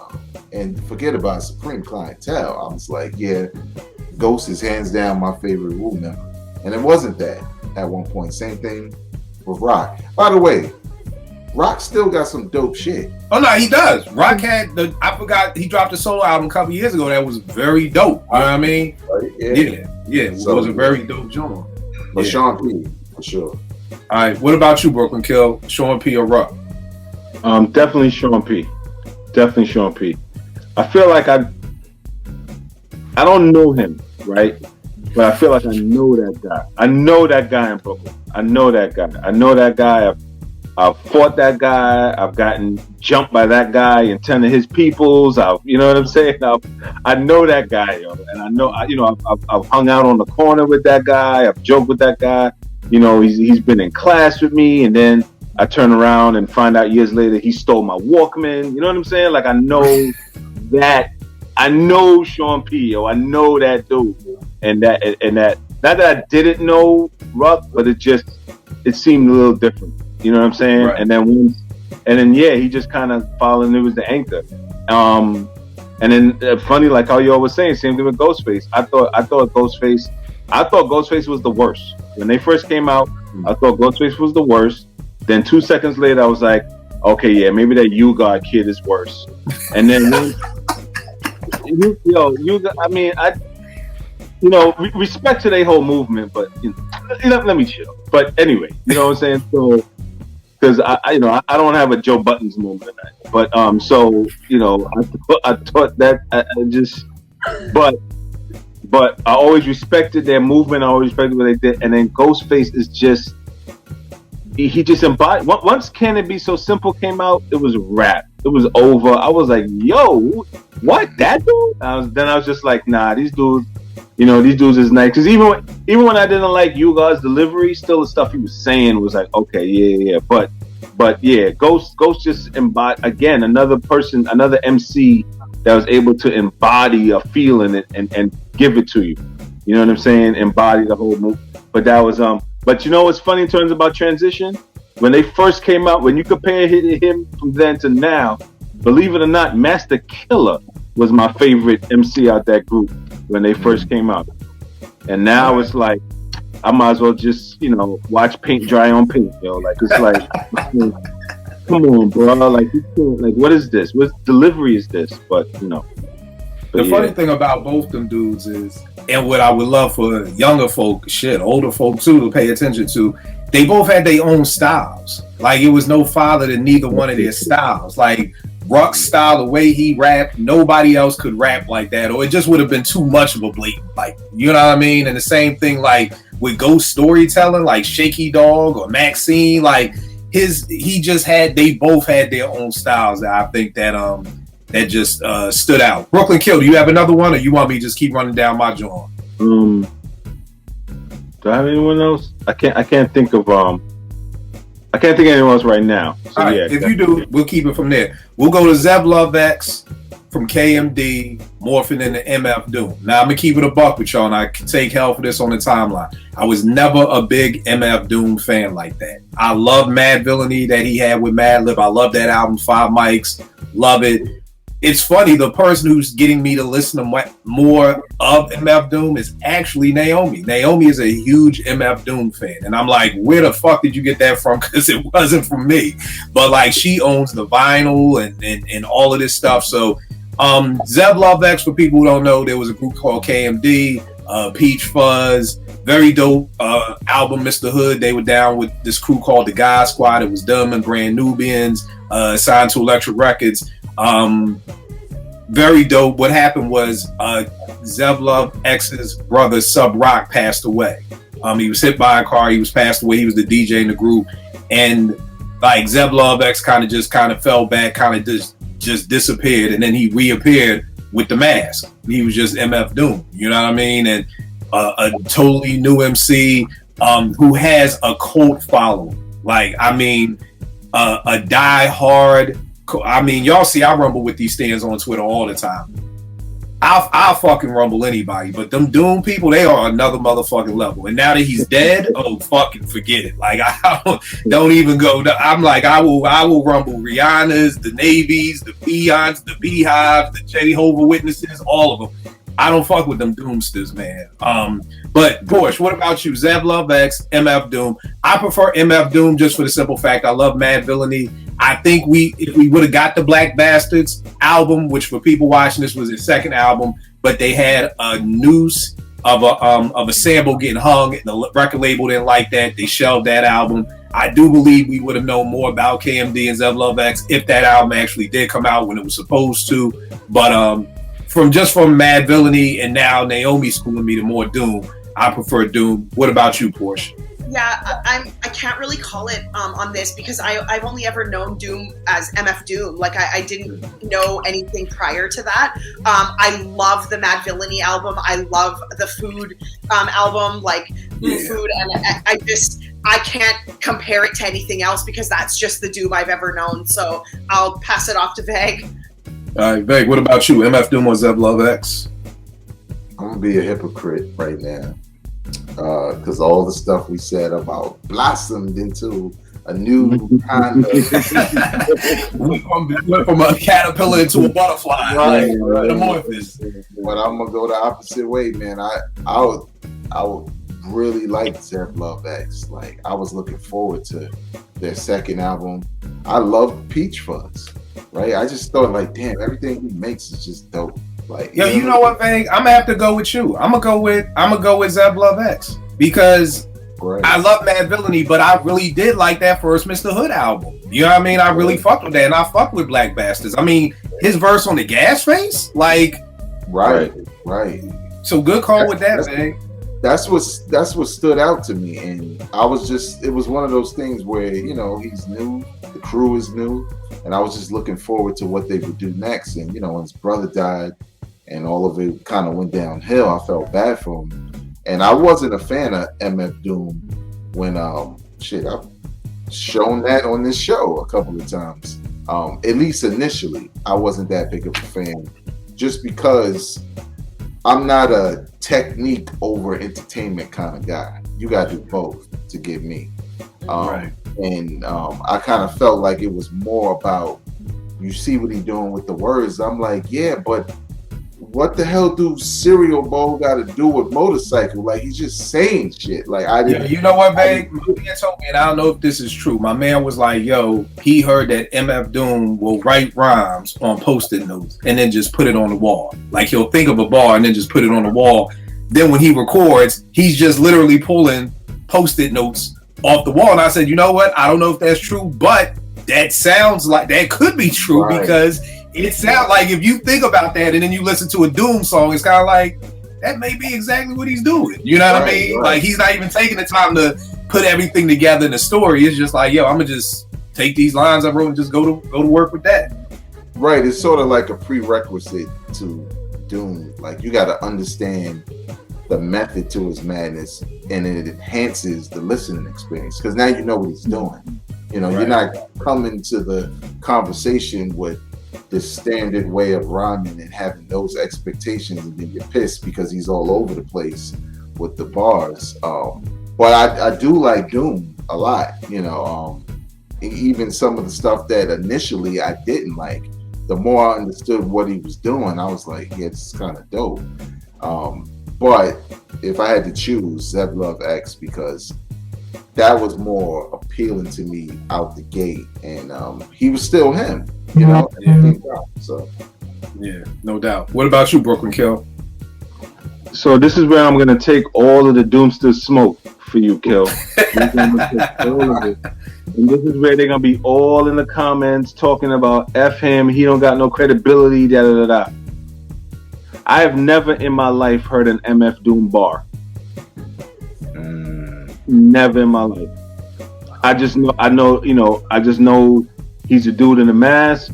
I just knew years later, finding out that he was Zev. I have never, even to this day, and probably because if things hadn't gone the way they went, they would pass to my grandmother, I probably would have did a little research and listened to a few joints, you know what I'm saying, before coming on the show. But I have no idea about dude, yo. None. You know, the funny thing is, I'm not mad at that, because the only reason why I heard Mad Villainy was because Madlib produced it. That's literally the only reason why I even bothered to listen to that. You know, but even walking away from that, and I give it 5 mics. It's a classic album to me. Even after that, it didn't make me want to go listen to more MF Doom. You know what I mean? So I'm not even mad at that, because, like I said, I'm just hearing Food Now because of Naomi. I mean, he's rhyming over one song. He's rhyming over Anita Baker, and it keeps going super. And it's kind of just like, I remember hearing that song, like, probably back in the Strictly Hip Hop days, being like, yo, this nigga's just rhyming over Anita Baker. And it's not even, y'all know me, I'm a producer. I'm like, it's not even chopped on point. So I'm like, yo, this is trash. You know what I mean? Now when I hear with Naomi playing it, I'm like, oh, this ain't that bad. You know what I mean? But at the time, I was just like, and you're using JJ Fad Supersonic. Like, yo, this is just bad all the way around. You're taking Anita Baker and JJ Fad, and you're talking about Super. I want her to Duka, and I'm like, yo, fuck this. So I'm not mad at you for saying you've never heard an MF Doom song, because again, if it wasn't for Mad Villainy and for Naomi playing music through the wall, I wouldn't hear it either. So I can't. But you're right, Veg. I got to step back, because Zev Love X was dope. Like, people forget about that Gas Face verse, which to me was crazy. You know, it's a guest verse that I don't think nobody ever talks about, but I really felt like he killed that joint. Right. with that. Next up, I got JD and J Dilla for my producer heads out there. For people who may not know JD, y'all gotta know Dilla. JD first came up with the Uma with Tip and Ali. They had a production company. He started everything with Tribe on Beats, Rhymes, and Life.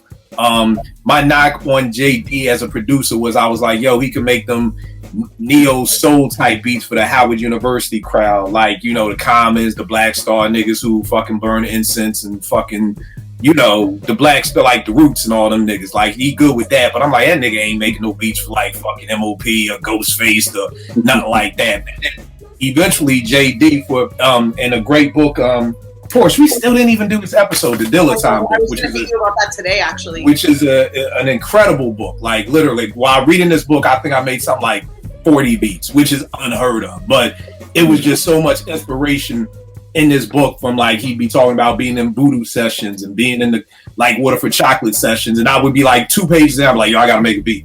But through that, like, the thing with JD was, producing under the Uma, he did a lot of stuff and people always thought Tip did. So it was kind of like, you know, he'd always have to be like, no, I did that. And then so eventually he moved away from the Uma and started becoming J Dilla. And that's when his production company went to Pay J Productions, because it was like, yo, I need to get my credit for this. So if we're thinking about JD, the JD era is like 96 to 2000. And then Dilla is 2000 on. So like Vega was saying with Nas Escobar, like the first time you hear J Dilla is on Welcome to Detroit. That was like the first time it was kind of like Dilla. And if you're looking at the Like Water for Chocolate production credits, that's where you also see Dilla. And he kind of talks about getting with the Soulquarians and that being the same problem, where it was like produced by the Soulquarians. It's like, nah, nigga, you got to put produced by J Dilla for the Soulquarians, whatever the fuck you want to call it, Quest. But make sure niggas know I did it. You know what I mean? So that's kind of it for me. I personally, I love both of them because truth be told, JD to me had that neo soul bounce. You know what I mean? Like, to the point that it kind of was like, so the reason why he's my GOAT over Premier, like the inch he has above, is that JD really literally made a whole style of hip hop production. Everybody bit from, I remember hearing Jill Scott's first album being like, hearing the sampler being like, damn, Dilla getting that R&B money. That's what's up. To only get the album and then see it's produced by A Touch of Jazz. And it's like, god damn, Jazzy Jeff whole crew just bit all of Dilla's whole style.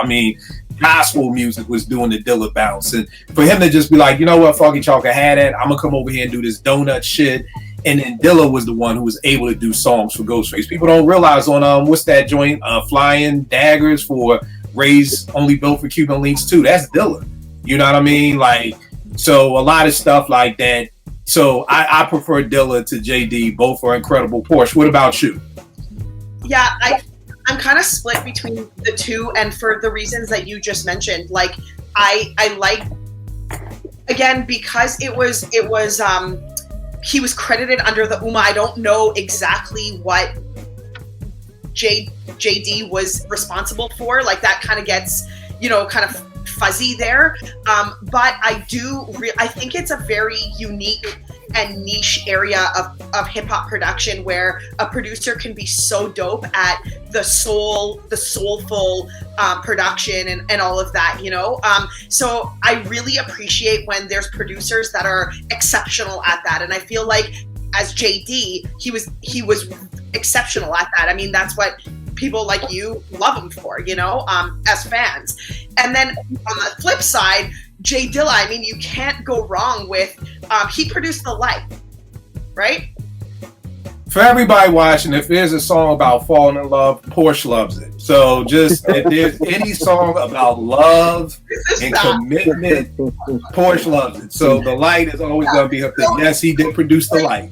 Yes, and Call It The Light is one of my favorite songs of all time ever. And the fact that J Dilla was produce that, and it's the beat, it's everything about that song that's so great. So there's a lot, and like you said, Kill, just the production credit that J Dilla has, and of course reading the book, it's hard for me to call it, but I think if I had to, gun to my head, I would say J Dilla, just off of the fact that I kind of lean towards the hip hop production that he did with the MCs that he worked with, and again, that Dilla book really shines some light on JD as a producer and then Dilla as a producer. And I think for people like myself who aren't as educated about JD and J Dilla and just him in general and his career, that book is really good at kind of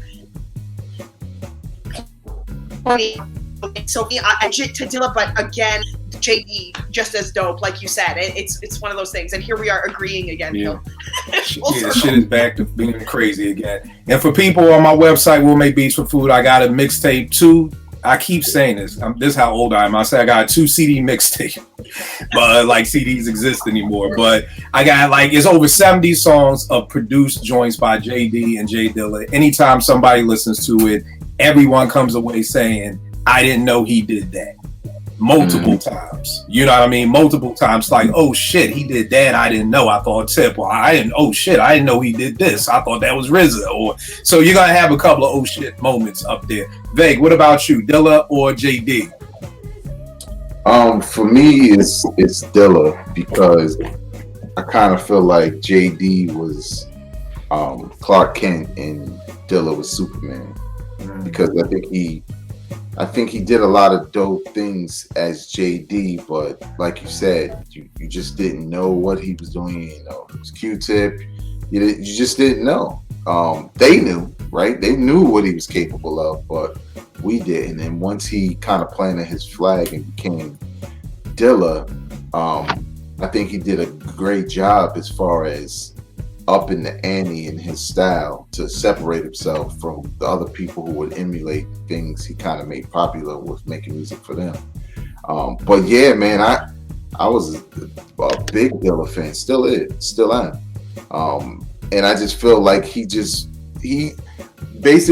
got, when he became Dilla, he got to the point where he changed according to that book, right? Because I read it, I'm not finished, but I'm like you, Kel. I had to, instead of making a beat, it's not like I went and wrote a rhyme, but I had to think about it like, yo, this dude really changed the way we listen to rhythm and music.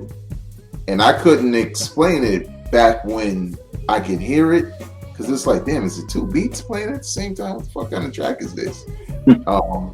But then you find the rhythm in it when you listen close enough, and then you can't unhear it. Now, when it's a Dilla beat, you catch it right away. And I think the book did a fabulous job of breaking that down, telling you this is what you're used to, this is what Dilla was doing, and it's impossible, but he did it. Right. But yeah, I prefer Dilla. Robert Glasper, please stop making Dilla beats on your albums. Okay? I know the inspiration, it's cool, I love the music. If I hear one more beat where I'm like, yo, let's take the beats by Dilla, I'm not proud of it. Yo, you know the funny thing, bro? And this is one of the reasons, like, why I always say Dilla's my favorite, is because jazz musician, my mother is a jazz musician. Taught music for over 35 years in the Philadelphia school system. Jazz musicians are the most bougiest musicians in the world. They're the ones who went to school. They're the ones that were properly and formally trained. This is not, no, I just grew up in the church playing piano and play. No, these are the people who went to schools and went to universities and have degrees. Dilla has jazz musicians changing how they play music. Like, that right there is enough. Like, you really have to think about it. Like, these are the people, jazz musicians shit on anybody who is not a jazz musician. It's like, we shit on you. You know what I mean? So for Dilla to have quests like, yo, I could do that to a kick drum. I could play drums like that. When you listen to Quest, when you listen to Chris Daddy Dave, when you listen to so many of these younger jazz musicians play, and I've been to different jazz shows, most jazz artists have a Dilla set where they'll play Fall in Love, where they'll play certain Dilla songs. So again, it's just a testament to just, you know, I think Raphael Sadiq said in the studio he has a picture of James Brown, J Dilla, and someone else like on his mix board. You know what I mean? And this is fucking Raphael Sadiq. You know what I mean? So, you know, that says a lot right there. Brooklyn Kill, what about you? JD or J Dilla? Are you familiar with the work? I am, and to the points that you all have been making, the more research I did, the more I realized I was familiar with a lot of work that I didn't know was his work. right? So that's it. But first, I like to say to Porsche, you keep loving love, because the world needs now is love, sweet love. So you keep loving love, and don't let kill, distract you or try. It's okay. JR makes fun of me too because Boyz II Men is right, exactly. You know what I'm saying? Because if he was talking about a cheesesteak, he'd be talking about how much he loved it, and there you go. There you go. And here we go, and let me get into this. How any of you have ever seen this dude eat a cheesesteak? Yo, it looks real. It looks real. Sometimes inappropriate. Sometimes uncomfortable. It looks like he about to really. It looks like he about to do something other than just eat the cheesesteak, yo. He looking really at one with the cheesesteak. But anyway, but yeah. Dilla, to Portia's point, probably the more I listen, I'll probably find out more stuff is JD stuff and probably end up right at the epicenter, right? Like, oh, like this is, the same, it's the same level of just greatness. But for now, from what my limited knowledge of what I come to know is his, I'm gonna go with Dilla. All right, no doubt. I'm about to send you this mixtape right now. Next up, I got Kanye and I got Ye. Whether you want to say it's the old Kanye, the new Kanye, however you decipher the two. I had the old Kanye being college dropout, late registration, graduation. I guess Ye being the 808, Yeezus, Life of Pablo, Ye, and the Donda album. I'm going with the old Kanye. When the old Kanye came out, it kind of was like a breath of fresh air to me. You know what I mean? Because at the time, everything was like shoot him up, kill him. Here came this cat with pink polos on. You know what I mean? And talking about I'm so self-conscious. You talking about Jesus walks. This dude is.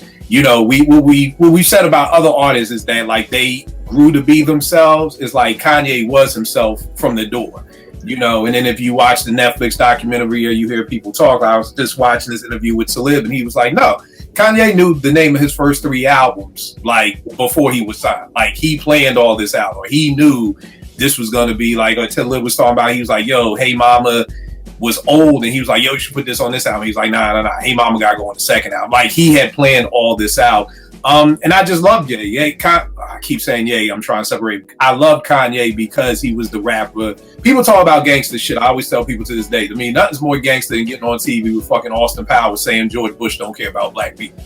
You know what I mean? Like that was gangster. Like fuck all the I sell coke and I bust my gun. Like, yo, this nigga just said on national TV what every black person in the world was saying, who you won't even say in front of your boss at work. And this dude just said it in front of the whole entire world. And it was just fearless. I always think that the breaking point was, I think once his mother passed away, I think that shifted a lot. Of course, I don't know the man. It seemed like, maybe he blamed himself because since she was getting plastic surgery, you're like probably in your head like she wouldn't be getting it if I wasn't rich, and so maybe it's my fault. So it just seemed after that, like that's when we got him on the red carpet with the cognac and the liquor and the, old girl don't deserve this award, Beyonce dude. That's kind of like how he kind of started going left a little bit. So for me, I prefer the old Kanye over the new Ye. I do like the Life of Pablo, and just like Nasir, I'm probably the only living person alive besides me, Kanye, and North who like the Life of Pablo. I actually have it on vinyl down here, how much I like it. But yeah. So, Porsche, what about you? The old Kanye or the new Kanye? Oh man, it's old Kanye and it's not close. Like 808s, I purchased every album of Kanye's up until 808s, and 808s was my, like, I listened to that album with utter disappointment. I didn't like this. It was just I guess Kanye was like dabbling with a new sound and really integrating that auto-tune in there, and it was just really like different than what his previous albums had been. So for me, I did purchase that album, but that was the last one. And after that, I was like, I cannot with this guy anymore. So for me, it's like easily old Kanye. And for the reasons of just that his albums were, and the 3 that you named, Kill, are like easily, it's a great album run. It's fantastic. I don't really skip much on them, except for like the skits and, the stuff that doesn't really need to be there. But everything is just so, lyrically it's dope, And then production-wise, it's great. And so it all really comes together. And I feel like somewhere along the way, Kanye started trying to be, or Ye, I should say, was trying to be like an artist's artist or something, where he's like really trying to change up styles and stuff, and I don't know because I haven't listened to anything after 808s, but just from the feedback I get that I see people give the albums that drop, I don't know. It seems to be very, very different from the first three. So for me, it's old Kanye. Yeah. It's like this piece right here. This cost me a nice little pretty piece too, because it's like an import. So I actually fuck with the Life of Pablo, and y'all know me. I'll always be the odd man out with what I like, but I fuck with this album. Vague, what about you? Old Kanye or new Kanye? For me, it's old Kanye. I pretend that 808s and Heartbreaks doesn't exist because I love My Beautiful Dark Twisted Fantasy. Yeah, it's a very dope album. That's a 5-mic album to me. Yeah, that might be his. Like, my favorite is Graduation, but that might be his peak. He collaborated with Katy Perry on that, right? Nah, not on that joint. This is like RZA, Ray's on the album. Yeah. No, she was singing something on there. No, they didn't ever do a track together. I don't think so on this. Like, this is like Bank. This is The Devil in a New Dress. This is The Blame Game with Chris Rock. Okay, I don't know what I'm thinking about. Yeah, but I for basically the same reasons y'all said. There was something about the Kanye West that was unique, that was different, that still gave you the same feelings you would get from some of the hardcore artists without him having to talk about it. And you knew he had the ill production, you knew the things he had produced. And then I always felt like, in ghostwriters and all that aside, in some cases, not all, I just felt like he always said things perfectly. Like, you know what I'm saying? Like, the words were put together perfectly to me, and the hooks, right? Like, he knew when he had a good hook. Like, even with Jesus Walks, right? Like, no main rappers were really jumping out the window like that to just say, hey. Oh yeah, not at all.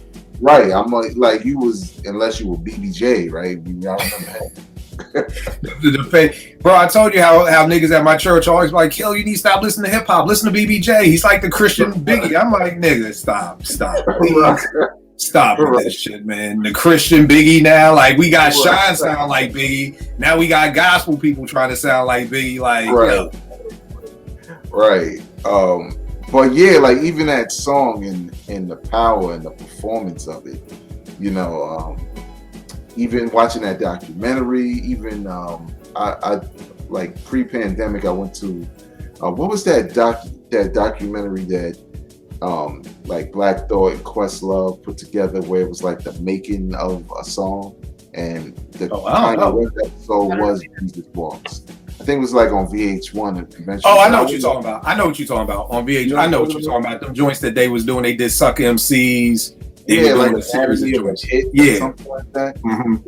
And they did Jesus Walks, and just watching the breakdown. But of course, there was so many different elements. But like, Kanye was the maestro, and and he performed it. And I was just like, wow, like this dude used to be crazy in comparison to what he is now, where he's still the same guy, but we just may not like some of the messages that he has to say, and maybe some of the production choices. But definitely the old Kanye, man, because these Donda joints, I don't know whether I'm in church, at a rave, at a parade, fucking carnival. I don't know. Then he got Zelda on the same record, the Bay Electronica. I'm like, why is all of this in the same shit? Like, this doesn't make sense. So, it's funny, like what Portia was saying with that 3-album run. It's almost like there's no wrong answer. Like, you could talk to 10 different hip hop heads, and some like College Dropout, some is Late Registration, some is Graduation. Like, and that's rare. Yeah, and you can't be mad. Like, there's no need to even argue it, because it's like, yo, It's like with EPMD, like, yo, whatever business one you like, up to the one with crossover, it's kind of like, hey, cool, you know, you don't even argue about it. Brooklyn Kill, what about you, the old Ye or the new Ye? It's old Ye, definitely. Old Ye, definitely. I'll keep it real simple. After his second album, I thought he was way too douchey for me to continue to support. I stopped buying all his shit. And I didn't hear any of his material again until Watch the Throne, and that was by, that's because the GOAT was on there with it. That ain't got nothing to do with it. And then everything from his message, everything from his, how selective he was with who he wanted to, verbally bully, who he felt didn't, deserve recognition and felt it was someone else. Who he wanted to mouth off about, you know what I'm saying? I want to diss, what was Shorty name? I want to diss Taylor Swift, and then now I want to diss Pete Davidson, but I'm going to do a song with Game who, you know what I'm saying, said some of the nastiest, violent stuff about my own, my own ex-wife. So I just didn't, the stuff, and some of the stuff that did peer through, the Ye stuff that still peered through, you still obviously saw, because the greatness is there. You can't deny it. As douchey as he is, it's still there. But definitely them first two albums, man. I felt like how you was talking about, what he was wearing in the backpack. It's like, I felt like he was like Tribe Called Quest meets Jiggy. You know what I'm saying? It's like he was Jiggy. It was like, he's rocking the low stuff that I rocked, and then he's doing this music. It just that early stuff was just crazy. That early stuff was just crazy. So definitely old Kanye for me. Yeah, I think it's something they said in the video, in the documentary we was talking about, like he was the perfect mixture between Rawkus and Rockefeller.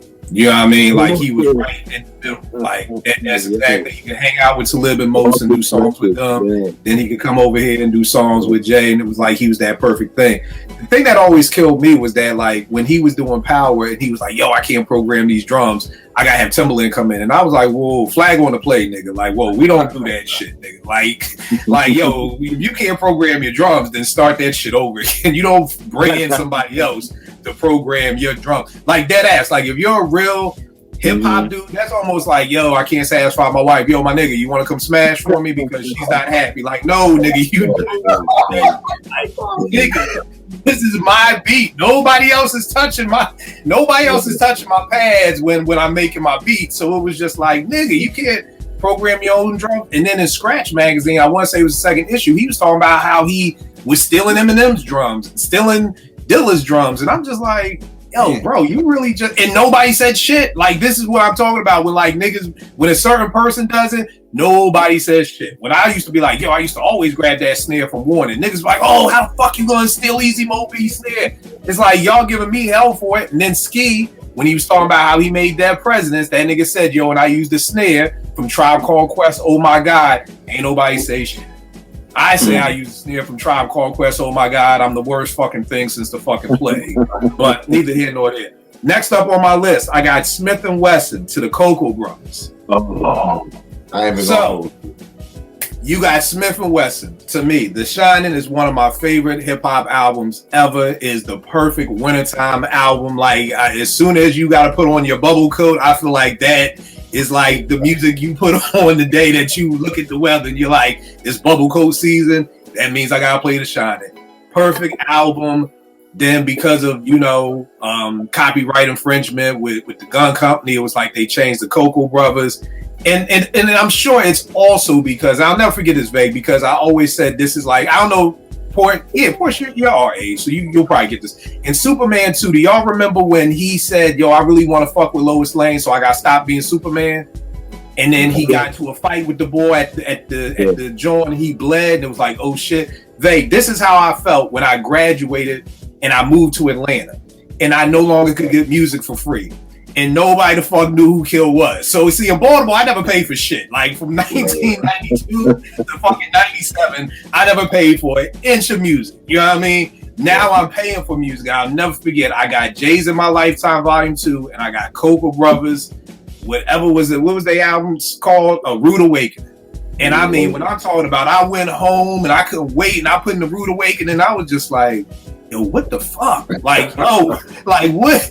Like, and I felt like I just got punched in my nose and I was bleeding because this is the first time I paid for an album in over 7 years and didn't like, and was like, yo, what am I supposed to do with this shit now? Like, yo, like it was hard. And again, it was the mixture of them not messing with the beat models. Because I think the beat models only did Spanish Harlem, which was with Hurricane G and I forgot Tony Touch, which is crazy. Spanish Harlem I still love to this day. Everything else on that album was like a blur. So I think it was a mixture, but to me they just never got back to the old Smith and Wesson. You know what I mean? And I mean, I know they did stuff with Ninth Wonder and the Soul Council. They had an album with Pete Rock that was dope, but it just didn't ever get back to it. I never got that Smith and Wesson feeling back from them. Porsche, what do you so of course Smith and Wesson, but Porsche, what do you think? Did you think there was a difference? Yeah, I did feel like it was a difference, but I don't know if it was, I don't know what I attribute the difference to. That's the problem. So like that's the thing. I don't necessarily think it's the name change. I think it was probably just it just happened that the name change came at the same time they stopped fucking with the beat. Exactly. So it's one of those things where it's like coincidentally, it just so happens that, you know, The Shinin' is, as you said, and we've talked about this, that album comes up a lot on Apartment 5B because I think we all collectively love that album and we think it's amazing. So for me, yes, I'm definitely The Shinin', Smith & Wesson. I didn't really mess with Coco Brovaz as much as other people may have, and it's for the same reason. Like, I don't know, I remember being like, what's with the name change at the time, and I was like, you know, it was just kind of like deflating as a fan. So I didn't really mess with anything after The Shinin' as much. So yeah, I'm The Shinin'. And it's crazy because I really thought Monumental, the album with Pete Rock, was gonna be that album, you know, and I'm not gonna hold you, I didn't love all the beats that Pete did either, so it's not all on them, but I didn't love everything, so I thought this was the best chance. Like, I was hyped as hell for this Monumental album because I'm like, Pete don't miss, this is the perfect opportunity, and it was a good album, but it wasn't great. Vegas, what about you? Yeah, Smith and Wesson for me, and I feel the exact same way even when they got back to Smith and Wesson. I remember when and I agree, man. Tim's and Hood Check. That's like you play that, put on your Tims. I don't wear Tims. I haven't worn them in 20 years. Yeah. But it makes me feel that way. You know what I'm saying? Right. Like, it makes you want to go out and buy a pair of Tims. Right. Right. Right. Like it's Scully weather. My goose. Yeah. But I remember when I had read, I guess it was in the source or whatever, that they were having that lawsuit and they would have to change their name. You know, I didn't think anything of it because I'm like, after that album, who cares? Right, who cares? Change your name to Buck and Bob for all I care. Right. But I ain't gonna lie, man. I ain't gonna lie. Since we got Brooklyn killed, and you probably know this also, but when they said our new name is the Cocoa Brothers, I was like, nigga, like Cocoa Bread? Right.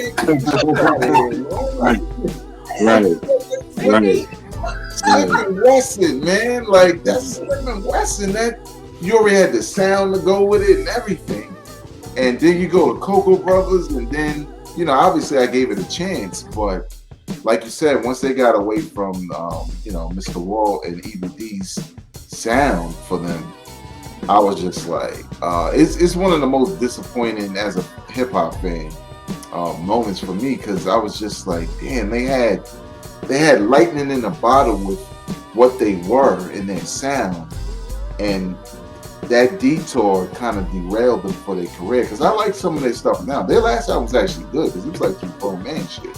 What was the last album? Is that the one with Ninth and the Soul Council? Yeah. It dropped like. It was a couple. Yeah, it was a couple years ago. I know. Yeah, a couple years ago. Pretty recent. Yeah. 2019, I think. The All. That's what it was called. Yeah. From 2019. Yeah. Like, I thought that was dope because I think, you know, a lot of years had passed since that first album. So we also weren't in the space to really want to hear that again. And I felt like this album was representing where they were today, and it was cool. And I always look at it like we got to shine, so right. I just rock that. Right. What about you, Brooklyn Kill? So definitely Smith and Wesson. I could hear it like it was yesterday. All those Coppin State homecomings with Smith and Wesson coming down and the whole boot camp coming down. So definitely Smith and Wesson. Yeah, and I guess now I'm remembering that they got away from that production because it was like the whole team kind of, and I hate to use the phrase fell off, you know what I'm saying, but it's like the whole sound of them changed. That's when, and I guess it just kind of, was coincidentally right around the name change time, and I think that's also when Buckshot, right, went from Buckshot Shorty to Buckshot, and then suddenly, and then Buckshot stuff wasn't as good. He's coming up next. He's on the list. His name is on. He's on the list. When we get to him, I got a story about Ski. That Ski said, not original flavor Ski, my Ski, but yeah, definitely Smith and Wesson, because that whole early wave and what they was doing, and even when they stepped out of that, I mean the remix with Mary J. Blige, you know what I'm saying? Just them, man, just everything about them. And when they went to Cocoa Brothers, it felt like, you know what it felt like? It felt like the energy that came off of that was like they were deflated. That even with having to change the name, it changed everything for them. Like a part of their, and maybe I've never been a musician or a rapper, but maybe for them that was all part of their art, right? So even their name was a part of their presentation, it was a part of their art, and now that had to be torn away. And maybe that, because just that, and it's like the lyrics was there but yet not, you know what I mean? And then the energy, it was a real deflated energy after that for a while. And then once they kind of came back, and then the stuff they're making now is, you know what I mean, is good. But definitely Smith and Wesson for me. Yo, let me ask y'all this, because I've always gotten into these debates, who's better, Smith and Wesson or Mobb Deep. Not as far as discographies and careers, but just with those albums. And I'm like, yo, I love The Shining, I love The Infamous. For some reason, did you realize that Tech and Still weren't the greatest MCs at the time? When I listen to what Prodigy and Havoc are doing on The Infamous, and then I listen to what Tech and Still are doing on The Shining, it's great for The Shining. But when I'm really looking at it from the lyrical perspective, I'm like, yo, these dudes, they were good. But it's just was I the only one? Did we realize that at the time? Or I'm just realizing that when somebody was like, what's better, The Infamous or The Shining? And I was like, oh, The Shining, the bars was crazy. And niggas was like, the bars were crazy, nigga. Do you really want to go back and listen to Eye for an Eye and then go fucking listen to, and again, not saying they were whack, but they weren't just super duper, and now maybe it's just hard because you're comparing them to Prodigy, you know what I mean? Yeah, that's really what you're comparing it to. Yeah, maybe that's what it is. But I was just but there's some truth to that. Because when I think about it, but I felt like at the time, I don't felt like when we heard The Shining, we was like, these bars are okay. It was yo, this shit is dope. I walk around town with a pound strap down, let's get it on, and Session at the Dog Hill, yo, all these joints. But then maybe it is just comparing it to The Infamous, just kind of blows it all away. So, next up, I got Dawson. You can't answer. You plead the fifth. I'm way too biased. I hear you. I plead the fifth. Way too Brooklyny. It was just. Yeah, I was gonna say that. There's some cats that from Brooklyn that's just because they're from Brooklyn, I'm gonna give them more of that. So even if they, if they're good, I'm gonna feel like they nice. If they nice, I'm gonna feel like they're the greatest. It's as long as they you get an extra bite. They just had the production that they were doing, even when they had the reggae beats, it's all of a sudden I'm in, I'm in I'm in Tilden Ballroom. I'm in Biltmore. I'm in the back of, like, I'm just, you know what I mean? I'm in 2+1. You know what I'm saying? I mean, I know these clubs don't, you know, mean much. They don't ring no bells for us. Mean much to the top 2 people on the, you know what I'm saying? But it's just, I'm just saying, it's like, it just takes me to a certain place. The music took me to a certain place, so it's hard to, it's hard for me to say. But I mean, Prodigy, bar for bar, Prodigy was better than both of them. Prodigy might have been better than that. Then the whole entire group can't click. You know what I'm saying? But so, and then the beats just kind of, and then the way that, you know, the marriage of the beats, and then it's a little tougher because, you know, So, and then the great thing about Smith and Wesson was they kind of were like the EPMD. Like, from what I read about the recording of the album, is they record together on the same mic. Like, they're not gonna come in and tech you do yours. Okay, you come out. Like, no, they recorded in that whole I shine, you shine. You know what I mean? Like, they just had that. They so literally like on some Voltron shit. Like, both of them was like, you get that. Like, and it's funny, I was just watching a video with them the other day, and I'm like, yo, this is so dope that they still like fuck with each other. Like, you know what I mean? Like, this is dope. Like, you know. Next up, we got DOS Effects. So you got the dead serious DOS with the iggity iggity. You got the straight out DOS with no iggity. Right. And then you got the hold it down DOS, which is half iggity, half no iggity. You know what I mean? I love all three. Again, I'm one of the only people, me, Crazy Dre's, a fucking Solid Scheme, who like straight up suicide. I felt like, I know the beats weren't crazy, and it's a lot for me to say that if the beats weren't crazy, I still like the album. Those dudes were barring niggas on that second album. I know the beats weren't crazy, but please listen to Give Me That Microphone. I mean, they were barring, but I guess people wanted the iggity.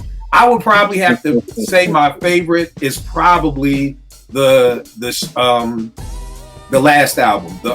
Not the last album, the third album, the Hold It Down, with no diggity, real hip hop, kind of the mixture of the both, because I felt like that was what I guess everybody wanted, a little iggity, because you start off the album with no diggity that Primo did that was crazy, that didn't even sound like a Primo beat at the time, and then you going into real hip hop, which is Primo, then getting the real hip hop remix, the Microphone Master OG, the Microphone Master remix with Mobb Deep, which was crazy. To me, it would have been a great album. It got like 25 songs on it. If they would have cut that shit to the best 12, it probably would have been a 5-mic album to me. So I'm going to go with the mixture of both with Hold It Down. Porsche, what about you? The iggity, no iggity, or the mixture? Honestly, I wish I had gone before you, because I feel like I'm just like echoing what you say, but I'm with you. I like it all.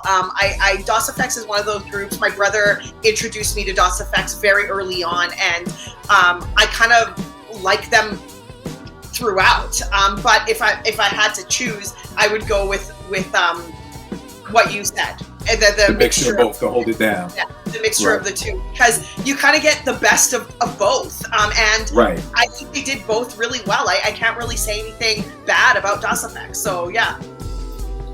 I mean, I think it was a joint called, what was it called? Dedicated. And Drazy just goes the fuck crazy. Like, yo, if the bitches say I'm stuck up, I tell them shut the fuck up, and you could get your man. I bet a granny getting fucked up, so what up? Who want to fuck around and get really silly? I'm back up in this bitch is like Willie Nelson, so what the hell, son? Go for. I was like, yo, these niggas got, I'm telling y'all, DOS can rhyme, man. I hate when non-hip hop people report on hip hop because they become one-hit wonders. And it's like that's the narrative that these non-hip hoppers will say about DOS Effects. Oh, they were one-hit wonder. Yo, when that fucking oh god, what's the first Microphone Checker remix came on? And I know both y'all know about that joint. When that when that would come on and the bass would drop, yo, come on, there ain't no one-hit wonders with that shit, man. Bang, what about you? Which one you prefer? I'm like you. I prefer the combination, but initially I didn't feel like that. I'm a big Dead Serious fan. Like, love it. I feel like it's the perfect length, right? I really don't skip. Like, I just love it. I love the album cover, like just everything about that. So I did buy what was the second one? Straight from the Sewer. Straight from the Sewer. No, Straight Up Suicide. Straight Up Suicide. I did buy that, and initially I didn't like it because they decided, I felt like everybody's stealing y'all style, but no one can do it like y'all. So why take it away, then you just become regular rappers. I mean, even though they were nice with it, and I did like it, but when they came out with Hold It Down and they would sprinkle the Iggity in there with the bars, I was like, that's what the second album should have been. That formula of doing that, because it was like planting a flag of, yeah, no one can do it like that, and we're gonna throw it in here every now and again, but you're gonna get these bars. And really quick, what you said about Microphone Master remix, Prodigy's verse on there. Oof. Nasty, B. People forget about that remix with Mobb Deep, man. Yeah, I'll never forget that joint. Because that's when he had the Mac 10 or whatever on his joint. Sticky for the only pot you got to piss in. I was like, this nigga's crazy. Like, everything he does. Like, he was bagging. I mean, this joint right here, I mean, 5 Mic classic for me. The Jessamine remix, the Pete Rock remix, the Jessamine. Like, bro, like They Want Effects, just everything about this joint. Just the whole sewer thing and just everything like that. What about you, Brooklyn Kill? All of them, but definitely much more so the old and then the blend by the third.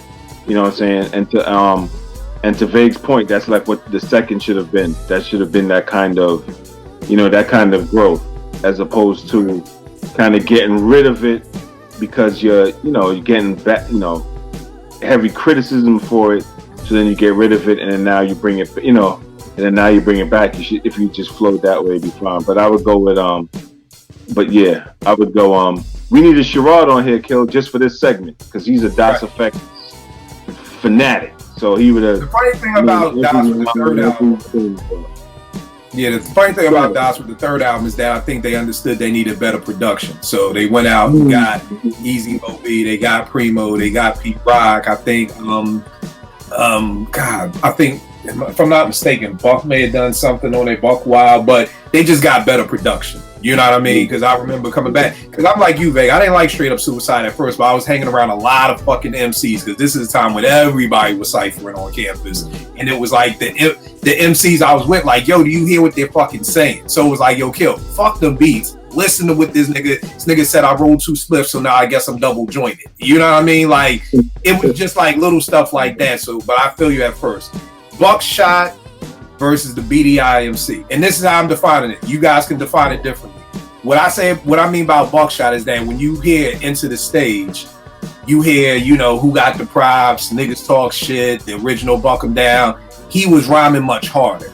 You could kind of tell by the time they got to How Many MCs that was the last song recorded for the album, because that's when he kind of got into the more sing-songy, I'm feeling another touch of reality. Like, that's when we started getting that Buck, So the Buck that went into the I Got You Open remix, the Buck 'Em Down remix, the Crooklyn Dodgers Buckshot, that BDI versus the, Who Got the Props and, Buck 'Em Down and Niggas Talk Shit and Slave and those type shits like that. I actually prefer, oh God, it's hard because I love both of them. I may actually go with Buckshot because I really, really fucking enjoyed the whole Into the Stage album. And to me, there's only one song where he's BDI, which would be How Many MCs, and I love that to death. It's a hard choice. I could go split down the middle, but gun to head, I'm gonna go with Buckshot because I just remember hearing Who Got the Props. I'm old, so I need to pull the album to remember the joints. Oh yeah, Niggas Talk Shit, Act Like You Want It. Oh my God, the original Buck 'Em Down, Blacksmith and Wesson, Make Money, Slave. Oh, the original I Got You Open, man. Good God, man. Like, yeah. So I gotta go with Buckshot for this one. But I mean, you can't go wrong with either or. What about you, Porsche? I'm gonna go with Buckshot. Just because, like you said, Enter the Stage, a dope album. And again, I'm not entirely familiar with, everything, like the differences, but I'm gonna go with Buckshot. I'm comfortable with that. All right, what about you, Veg?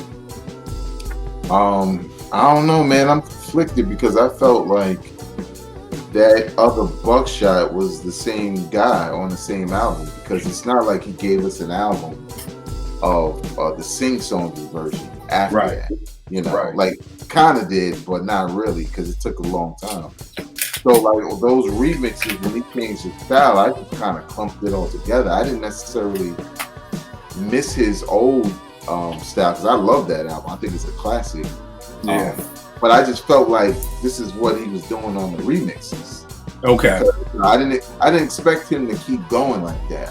The I Got You Open remix, I was like, oh, this is crazy. But then I love the what's the other joint? The Crooklyn Dodgers or the Buck 'em Down?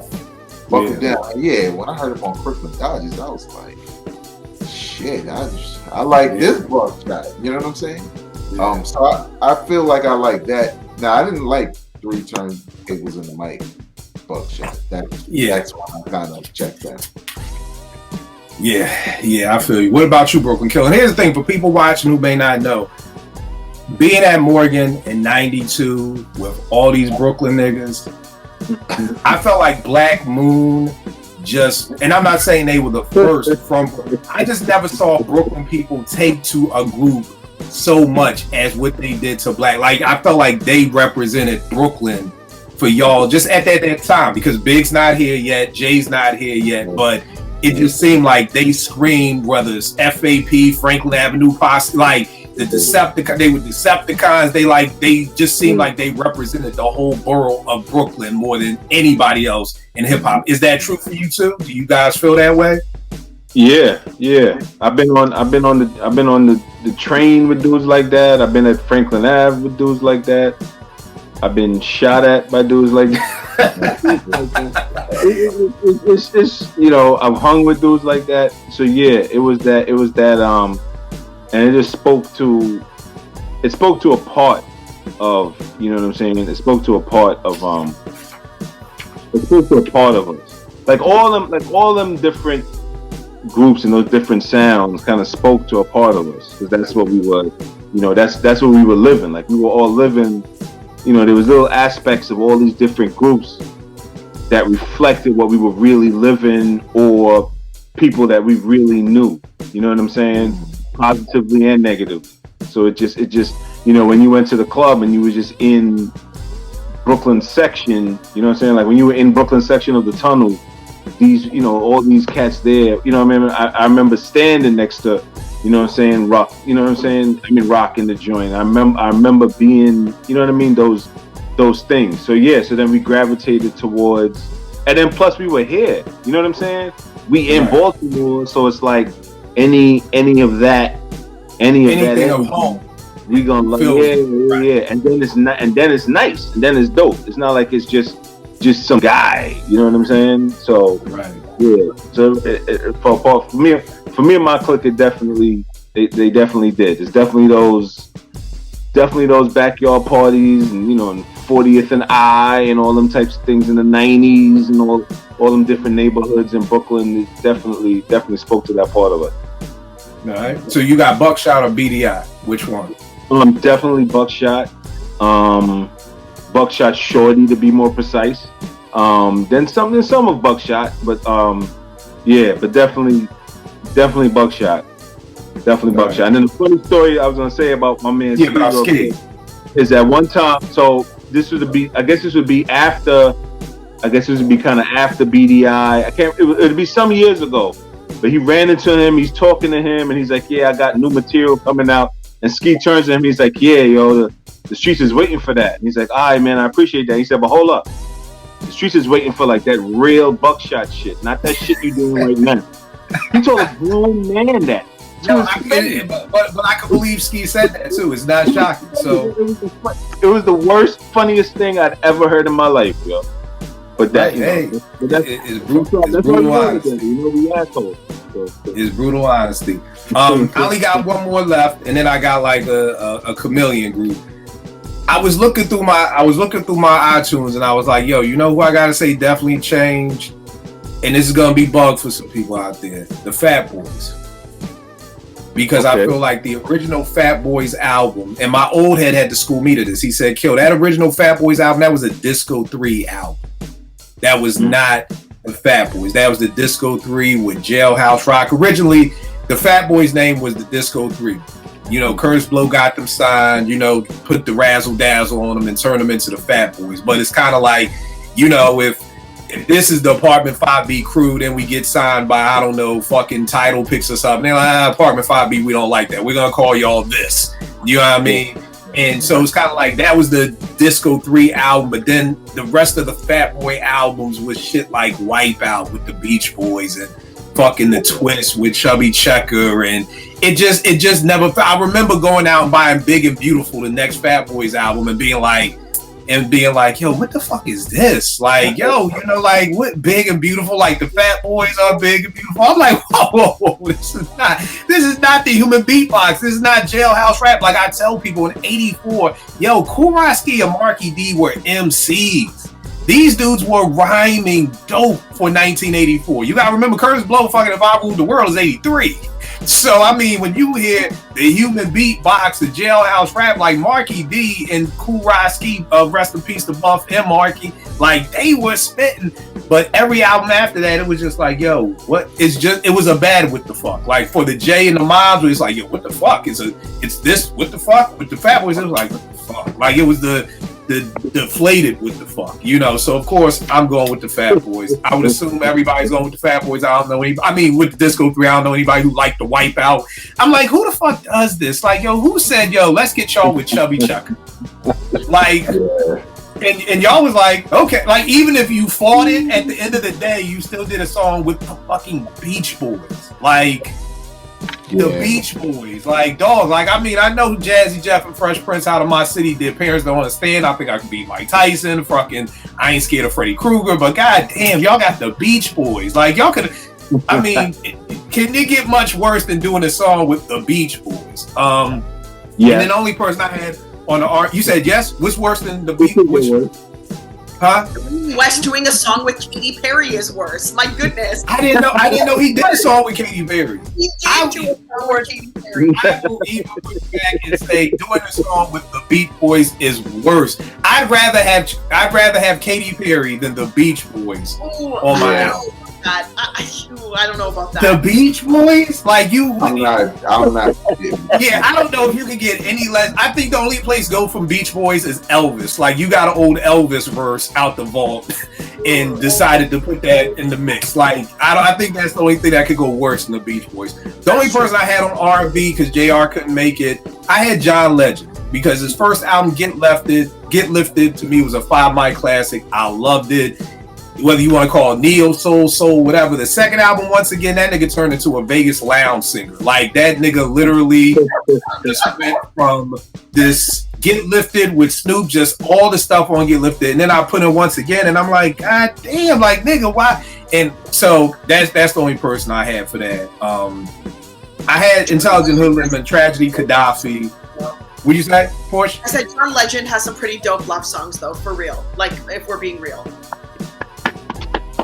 I'm sorry. I'm just saying he could Vegas lounge singers probably have a lot of good love songs too. But I mean, it just like the Get Lifted John Legend just never got back to where it was to me. And maybe that's because Ye was in the bag. Ye did the production and the beats on there was crazy. That joint he got with Snoop was crazy.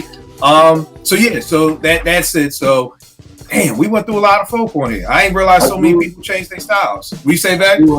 I had two. All right, who you got? This one's for Porsche. MC New York. Or there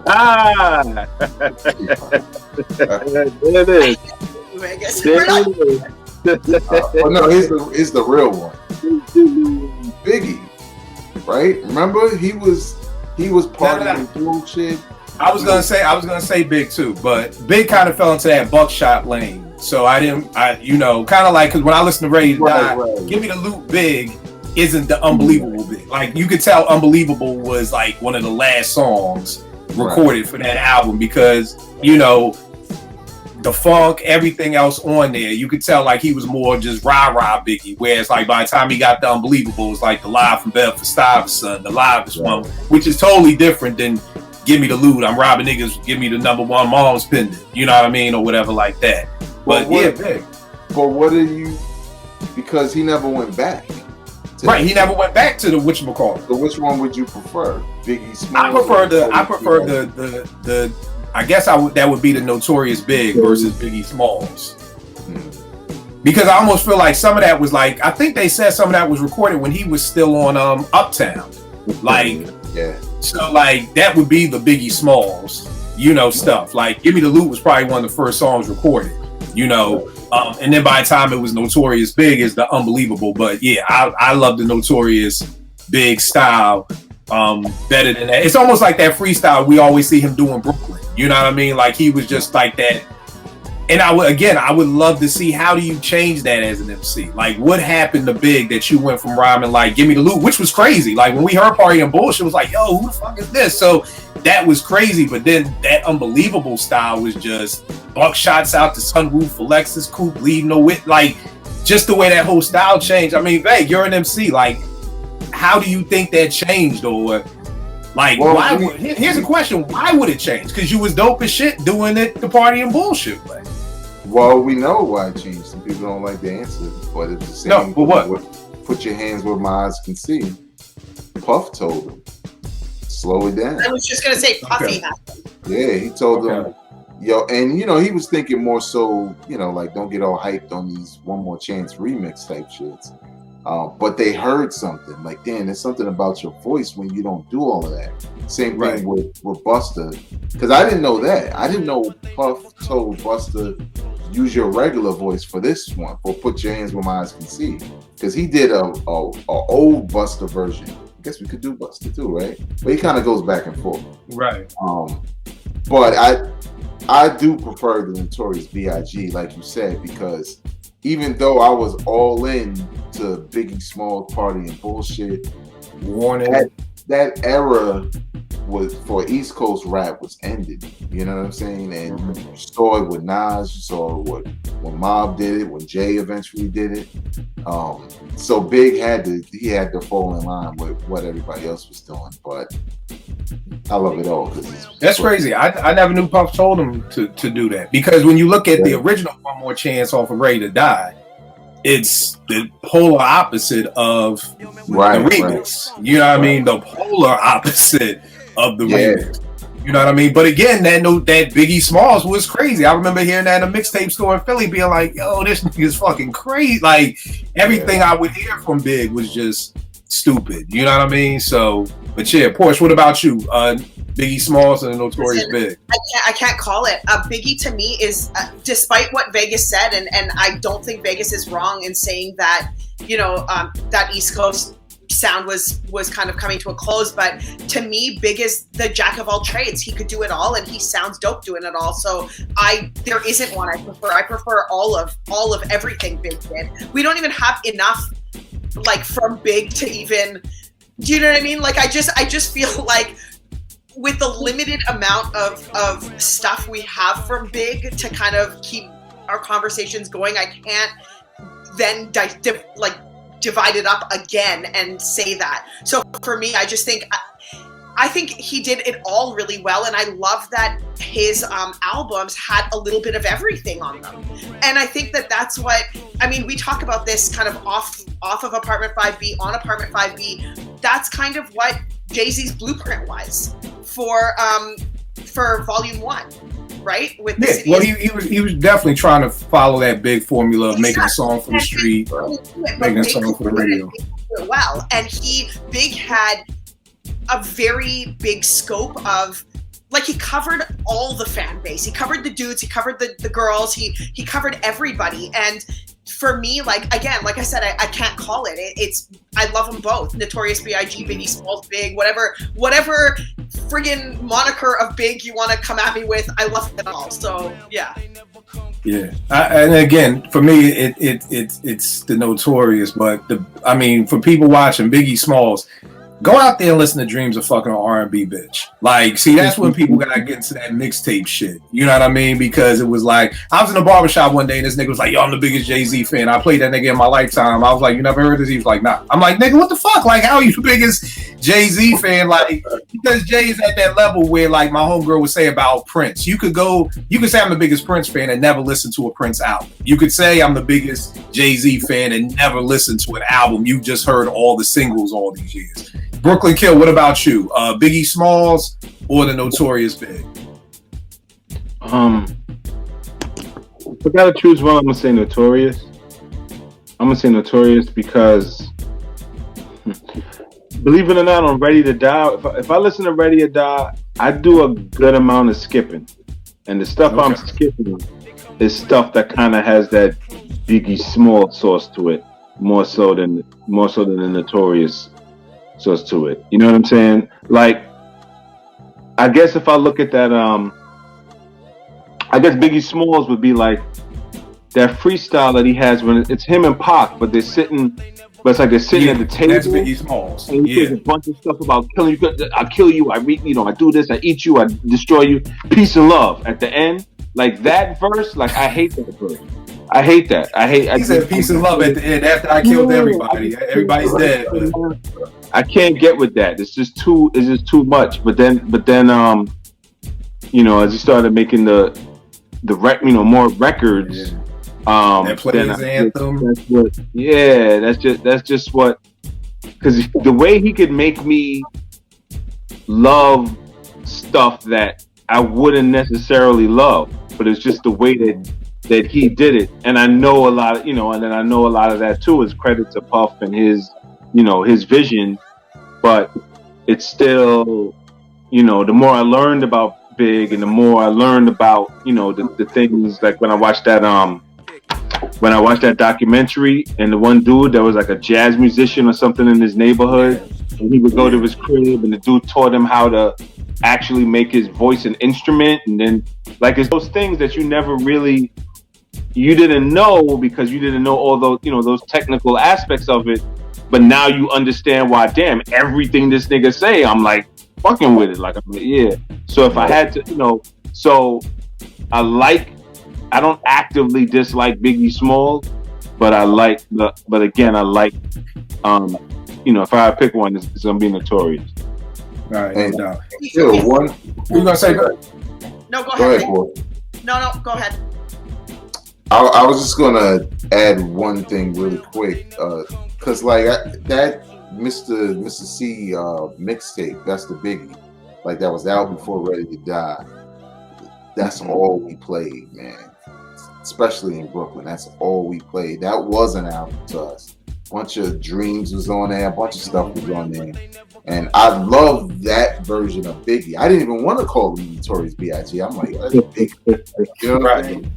Right. But similar to what we said earlier about like 3 Stacks Ascending and Nas and all of that, them bars that Big left us with, like the Funk Master Flex freestyle, pop the gat, ain't squeezed precisely where the niggas at. The mag is a shicey, see the problems that you way too nice, please, where that coke at? Fuck where it might be, don't be like me, hard-headed, insta burn with my gun burn, much hotter than sunburn. This is the Notorious B.I.G. is rapping like this. Yeah, bro. And the Tracy Lee joint. Keep your hands high, man. You might as well just throw it, bro. Listen, I love that song. Yo, me and Lance and Tim and C's Advance brought to, man. Come on, man. Come on. Yeah, when I heard that, I was Victory. like, I mean, the Victory when that nigga said I perform like Mike and he won Tyson Jordan. I mean, bro, like they still using it. You know what I'm saying? So it was. For me, that's what just like Porsche, man. Like Porsche, I could send you as much Biggie as you. I got all that shit. All of it. Send it. Right. All like when it was his 50th birthday, I ran through all of it all day. But I agree. Like you can't really pick because you like Biggie. You know what I'm saying? Right. And And that's the wild part is that even though he only had 2 albums with the mixtapes. Like, it is so much more. Like, even before I heard Ready to Die, I felt like I heard 2 albums of Big. You know what I mean? You know what I mean? Like, but Porsche, what were you gonna say? I was going to actually, this was a perfect segue because this book has just been released. And I don't know if you guys how that is. Have seen it. But I pre-ordered this back in October, and it was supposed to be at everyone's like door before his 50th. So they had it for that. It was pretty nicely timed. Of course, I'm in Canada, so I got it late. But it's a very, very dope book. Listen, I'll be honest, you're not going to get anything that you don't already know. So there's no like magic in here that like, oh, you know, there's some like gem that we've never heard before and it's like secretly in these pages. No, but it's a really good summation of Big's life from the beginning. And we've heard it all, but this is just another perspective. And what I really love about it, and I'm only 100 pages in and it's only 300 pages, it reads really easily. So it's a really like good read. It's one of those ones where it's like you don't really want to put it down because you get into the flow and then it just, you know, you just turn the pages and it goes and goes. So what I love about it is the author.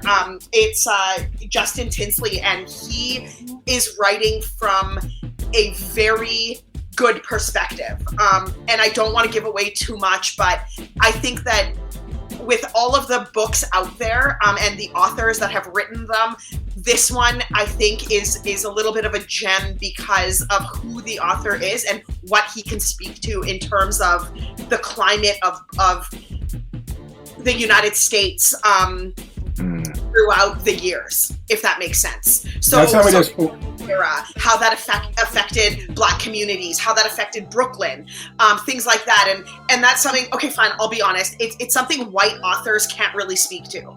And I think that that's a really, really important perspective because you're trying to get all of it. And yes, we've seen it in the documentaries that have been put out, but it's, again, I always tell people documentaries are dope. I watch them all. However, in pages, you're not limited by running time and you don't have to pay for running time. So you can just bleed on the pages, and that's where you get more elaboration on certain things. And so if you haven't gotten it, get it. This is a very, very good book so far. And again, I'm only 100 pages in, but I already recommend it. So now, Porsche, who's the Justin Tinsley? I'm not familiar with that name. Is there some hip hop credibility?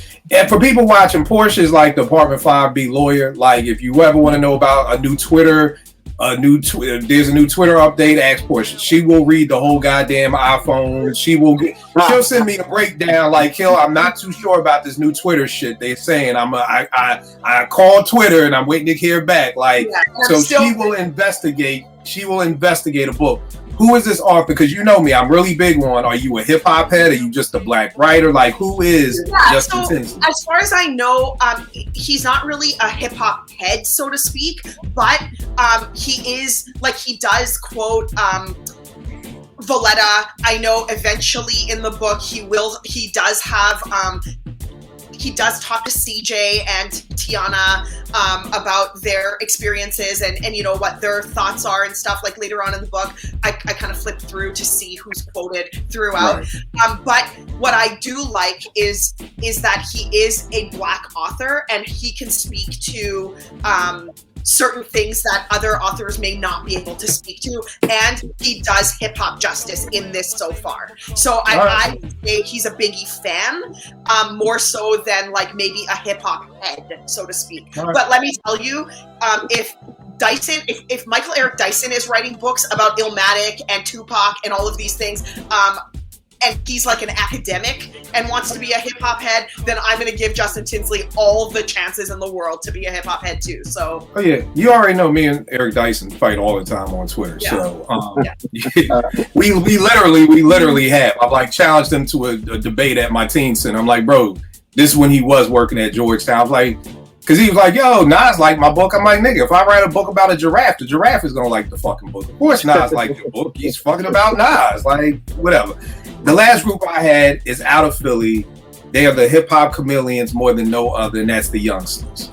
Because when the Youngsters first came out, They were, this is a little something for the youngsters. They was like ABC, you know. Then the second album came, and I'm like, what the fuck? They got bald heads. They sound like trash. Like, yo, what the fuck? You know, but Cruise Pop is crazy to this day. If I hear that beat for Cruise Pop, yo, bro, them boys go win. But I was totally shocked because I was like, first of all, y'all was just ABC. Now y'all got bald heads. You sound like trash.